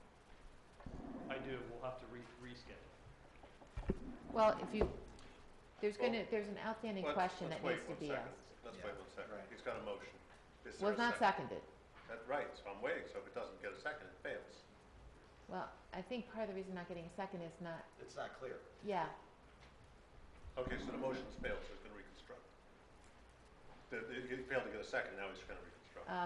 Well, I don't want to, we really should be having a discussion on this either, I guess, but my desire would be to get this question answered before your next meeting, your next pre-G Which is construction. Wednesday morning. I'm just not sure that's possible on a holiday week. I'd like to take it to December 4th. I don't think we have much of a choice, because that's the next Yeah. board meeting when we could actually have a discussion. So I could so push the my resolution pre-construction is- meeting back to December 5th. But, okay. I move to delay demolition of Howe's barn until other means of disposal of the barn can be discussed, but to no later than December 5th. Is it the 4th or 5th? I didn't look at the calendar. No sooner Didn't than. Doug just say he It's no needed the sooner 5th? than. Well, the meeting would be, our meeting would be the 4th, so the next day I could have that pre-construction meeting would be the 5th, when I would actually know Right. what we're doing. Does that meeting That's- allow for an answer of, we can't dispose of it, and so you can, if you get that answer on Monday, can you still have that meeting on Wednesday? Does that Does that motion motion- allow for that? I think so. Okay. Yeah, sure it does. I don't know the answer, I'm asking the question. Okay. So it's basically charging you with going out to ask a question to find out a yes or no answer. If the answer is yes, there's another means, you'll bring that information back to us on the fourth? asking that question. I don't believe that, Who's asking it? You? Well, I can ask the question as long as I'm charged to do it by the board. I was told I can't act without being I charged. think you so. would have to contact the people in this division. Okay. Until I report What are we back to you. telling him to do, first of all? Yeah. So, for me, I sympathize with your goal, but we've already, I believe, looked at this and talked about it. And so, I'm good with the way it is. I've been in that building. I've climbed up into the attic there, as three of us did.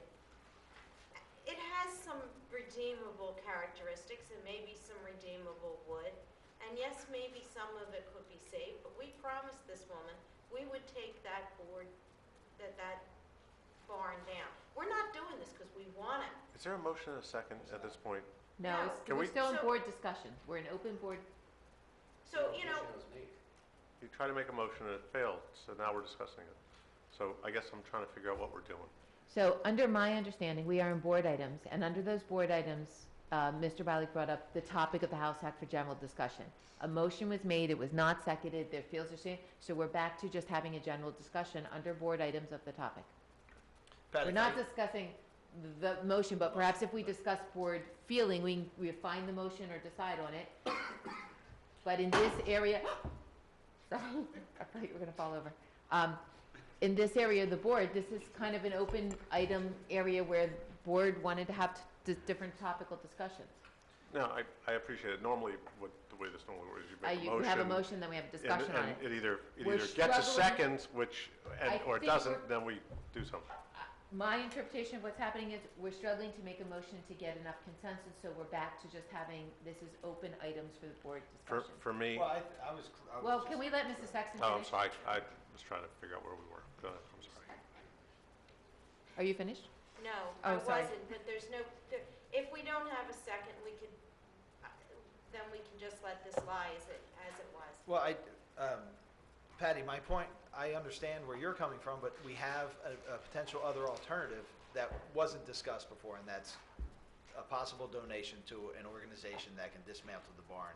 And We have nothing from that potential organization. that's why I'm looking for time to talk to that other organization and come back to the board with some information. Maybe the answer is no, Patty, but I think we have to look at everything, because once the bulldozer comes in, there's no coming back, there's no pulling back.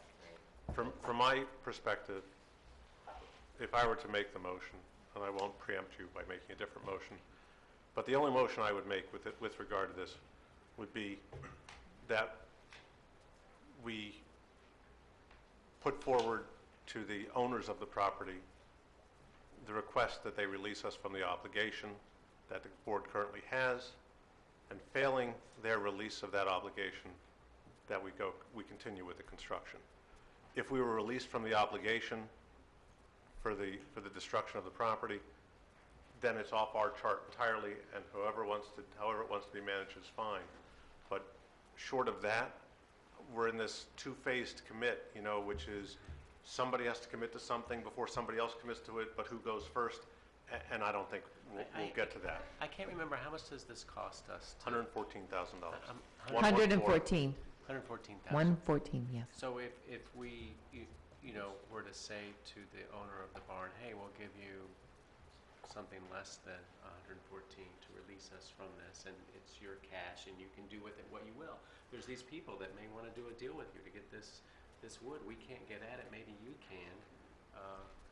Maybe we could buy our way out of it, and a better outcome for the community could happen.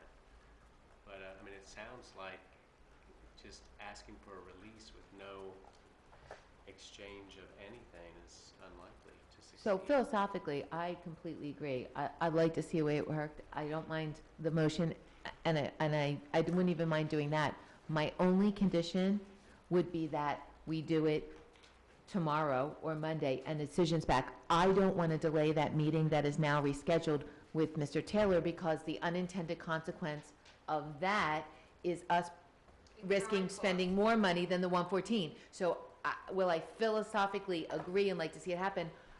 I would say we charge the solicitor with investigating some options, but if there's no response or a negative response, Mr. Taylor goes on with his meeting. That's for me, it's just a timing issue. It's gonna have to be a quick question and a quick answer, and if they don't reply, I'm in a timing thing where I would wanna move on. So let me just ask you this, why can't I have the conversation with Mr. Oh, I don't care. Mr. I Martin? just meant if the answer is yes, then there are legal documents that need to be drawn up. I don't care who has the conversation.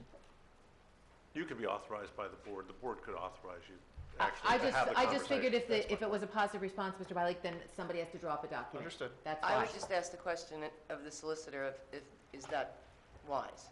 I'm not suggesting that you shouldn't or couldn't, but I would. I don't take it personally. I would suggest that if anybody's going to talk to an attorney, it should be me, rather than one of you. I'm just thinking of your own protection. I'm not even really. Or Okay. I could, together, we could do it together. Together could be fine, set up a conference call. I say to you that what an attorney says and what ultimately gets put in front of you in terms of paper and what you agree to and what they agree to will take more than a day. Well, I think if they indicate positively, then my comfort zone at risking my financial is slightly greater. But if the potential answer is You know that no chance. you recall, I'm sure, at one point in time, the House folks proposed to relieve you of this burden, and because they were going to have the barn taken apart by someone for the salvage value of the wood. When? And that never, I don't recall. it was a Fifth Amendment that was never signed to the agreements. Oh, in 98? Well, With the original no, agreement? it was later than that? It was in the 2000s sometime. But I mean, this was their idea at one point in the process, and I believe it was when Mrs. House was still alive. And No record. it never came to be. And it took a lot of, there was a great amount of time expended in that process. And I can't imagine why we would have insisted on, I think there's context here that I'm missing, so. They had, I think, been approached by these. That's fine, I same can't people that imagine wanted to why the preserve. board would say no. No, we want to spend our The board money. didn't say no, the board had just me didn't draw ever up the Fifth Amendment to They didn't agree accomplish to it. it. Okay, they didn't agree to it. withdrew. Okay. They withdrew. Okay, cool. Okay, so, So I'm just, and I don't mean that to influence you one way or another, but only to say that I don't think you're going to get this immediate. If you're gonna go to these Conclusion. people, the family of the estate, you're not gonna have it's An not immediate even fair answer. to go to somebody and say to them, kinda feel we have to have we're thinking about this at the meeting, and now we wanna talk to you, and now you have to decide in 12 minutes. It's not even a fair okay, thing. well, I may be the only one who asked for that, so we can take the It's timing going to out. I cost us just- money to go through this. I mean, I think it's complex. We made the decision. It's unfortunate, but I think we move forward. I would vote yes, as we did, just leave it. Yeah. I like Bill's idea, but the mechanics of it become problem, just so we're clear. Now, unless there says that this is litigation, we can run the other room and start dickering about price. We have to, the acquisition property we can talk about privately. How you pay somebody to get out of doing something, I don't know, unless it's litigation. We have to come up with what we'd offer them here, and then it would also have to be discounted by whatever claims that we might have and it starts to get, I'm going to agree with Patty. I think Yeah, I'm I good to think go with as we have it currently sitting. So why don't do you want to somebody make a motion? Yeah, I and make a then we'll motion to delay the demolition of the Howard barn until till other means of disposal can be investigated, to be determined no later than our next board meeting, December 4th. Okay, roll call vote. Or does anybody want to discuss further? Sorry. Roll call vote, please. Mrs. Here's my, I'm struggling because I feel the way that Patty and Jerry feel, but I want you to have your time and your opportunity, so. It's okay. Okay. It's not a personal thing. Nope, I'm not, I'm saying. And we're in, I think we're past discussion, because I feel Rick getting anxious, because I'm. Well, we shouldn't be having discussion, but you should also ask for public comment just to be consistent. That's true. That's under. Okay, so we're gonna stop the motion. Can I stop the motion? Can I Did you already start voting? Did anybody vote yet? No, Ms. McCasey. I just explained my angst. Can I have public comment? Sure. Can we have public comment before we vote? Would anybody like to speak to us? Okay, nobody would like to speak to us. Thank you, Mr. Abramson, for reminding me of that. Okay, we're back to discussion, because I don't think we're ready to vote. So, Ms. McCasey, would you like to have discussion? I would like to move forward with what we've already approved. So you're voting no to the delay? Does anybody else want to discuss this before we take the vote? Okay, can we go back to roll call vote? Yes, I'm sorry, Mrs. Brooks. Sorry, I just want to understand the motion. The motion says that if we need to have resolution on this by December 4th? Yes. Okay. Again, anybody, before we start roll call? Okay, start roll call, please, from the beginning. Thank you. Mrs. McKessie? No.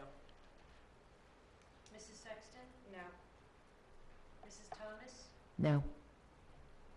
Mr. Abramson? No. Mr. Block? No. Mrs. Brooks? Yes. Mr. Bialik? Yes. Dr. Foster? Yes. Mr. Grubb? No. Motion does not pass 6-3. Thank you, everyone, for taking the time to, I know it's It a was lot of very information, hard. but, thank you. My point, though, is if you're going to make a motion at the board table, why not ask the board president ahead of time to put it on the agenda? He asked me to put the topic on. We hadn't fully formed a motion, though, Mr. Emerson, because I think there was a lot of moving pieces in this particular case. Huh. So in putting it on the agenda, so just to be fair, I will take it. Mr. Bialik asked me, I said, absolutely, I'll put it under board items. I didn't actually write it in under board items, but it wasn't a motion to begin with. It was to say, we didn't even know if we could make a motion when we started this, so. And people are allowed to make motions at the table. You absolutely can, but what I'm saying is, I think it's Not good always. boardmanship. If you know you're going to make the motion, ask the board president, because my understanding is if Mr. some Bialik- board member asks that a motion be put on the agenda, it should be put on the agenda. Rick, I agree with you in concept, So- and when someone comes to the table and says, here's my motion, they pick up their paper and they read the motion, that was not today. Today, it was, we met with the solicitor to get an opinion because we didn't, he had a concept of what he wanted to do, but he couldn't even, he needed more points resolved I understand. before. I'm just saying in the future, so we don't avoid this. If someone does want to make the motion, then let's work out the wording ahead of time so it can appear on the agenda. Well, or put it on as a discussion item. That was my error. But it would have helped me to have more information with regard to your position. And then if you had done that, somebody would have yelled at you that you were potentially violating sunshine. So I understand there's no winning, and somebody who shall be nameless. But it would have helped me to have more insight before we got here. Yeah, and there was a lot of discussion, and I spoke to Mr. Cox, and I spoke to Mr. Taylor, and there became some legal questions, so that's when we said, let's just have the conversation tonight here at the board meeting. And that obviously turned into executive session, so it got beyond just phone call conversations. Okay, any other board items? Board comment? Okay, we're going to open it up for public comment. For just a second, I did send around papers, they came from the IU. Yes, we passed them. One is about the campaign for full funding, fair funding, and the other is from Jack Brady at the IU, who's a legislative everybody rep get for the one? IU. The IU report and the IU business are out of sync, so I sent these to you now, it's done. Okay, public comment is an I'm sorry. There was one thing I wanted to say, I'm sorry. And I don't have it all with me. I just wanted to thank Mr. Desko for setting up a focus group with MBI2 students at North and South, which we had a little over a week ago. And Mrs. Gormley and Mr. Gamble and Mr. Funk participated as well. And we got some good ideas from the students and saw some really remarkable, heard some really remarkable stories from them.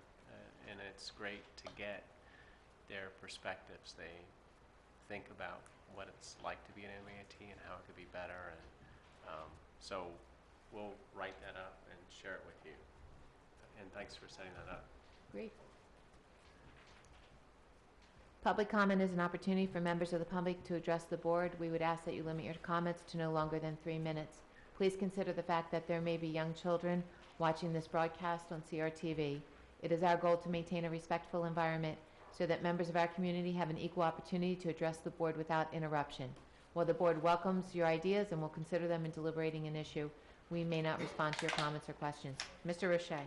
John Roche, Wrightstown Township. First of all, before I get into the main reason I was getting up here, I found it a little surprising that a board member would talk about not wanting to have discussion before a motion was on the table, considering that last meeting, that was what you were doing the entire meeting. You were spending an incredible amount of time last meeting crafting motions before and getting basic agreement on passing what was about to be crafted. So why there was no protest at the last meeting is beyond me, when those issues were really affecting the future of the district. Now, to my main point,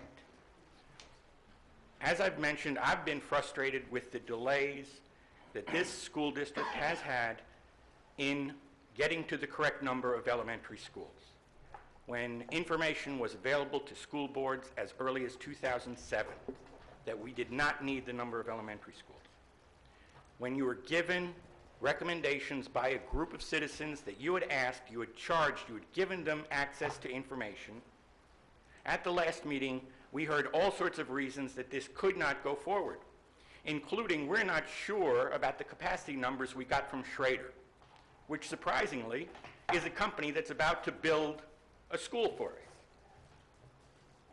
We also heard all sorts of things about needing capacity studies. We can't close a school until we're exactly sure what the capacity is. But funny, when it comes to spending money to build a school, we don't really need a capacity study. We'll just sort of let Schrader tell us what we need, or whoever is going to be building these schools, because I don't think Schrader has both of them. But Schrader's fee is based on how much money they convince you to spend. So it's in Schrader's interest to build up the capacity of the school. So I would like to know how you can assure me that the same due diligence that you have asked taxpayers to wait for before you can close the schools that we knew in 2007 should start being closed. But we can't go ahead with that until we have a plan, probably a year from now, while this capacity study is being made. But yet we're ready to spend about $90 million based on capacity that we know. How do we magically know this correct capacity? Why is it so much easier to spend our money than to figure out how to save our money?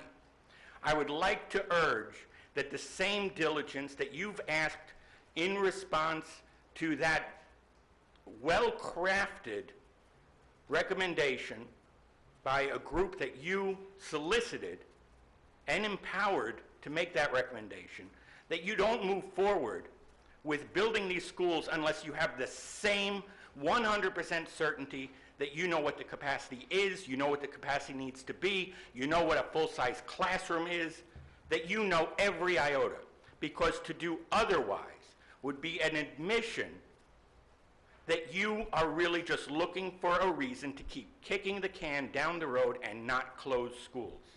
You better know just as accurately what we need to be building as opposed to just what we need to avoid closing. Thank you.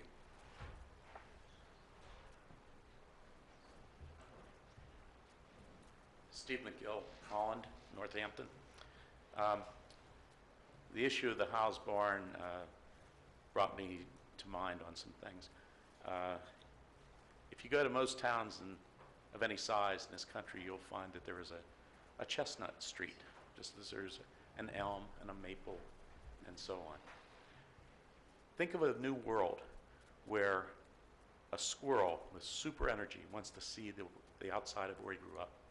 And he can travel the distance from Maine to Georgia without ever leaving the canopy of the trees.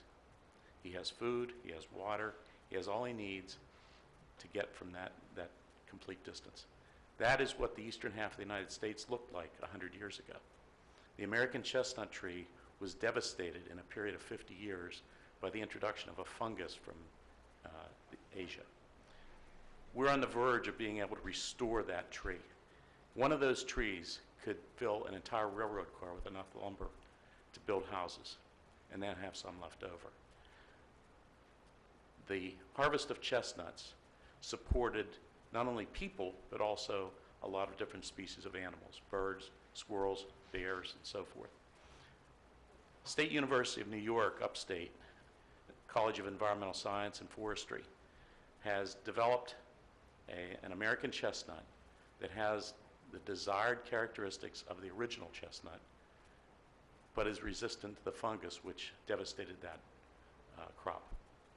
You can participate in restoring this by going to a thing called Fundy and making a donation to either buy a tree, buy a mother tree, or go further.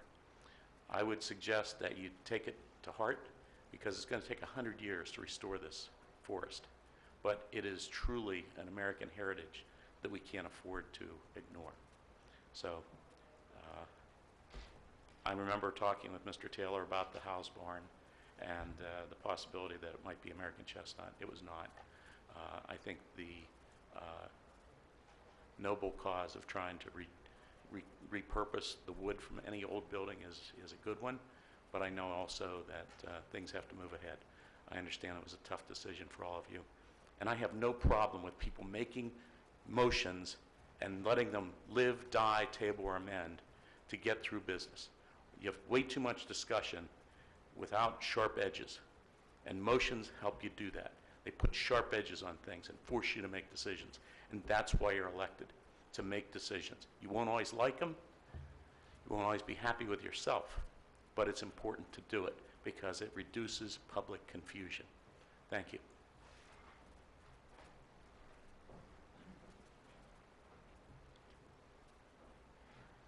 Okay.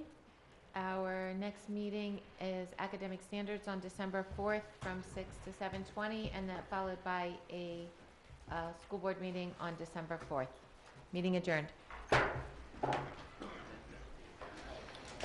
not sign this Schrader stuff because we didn't approve it all.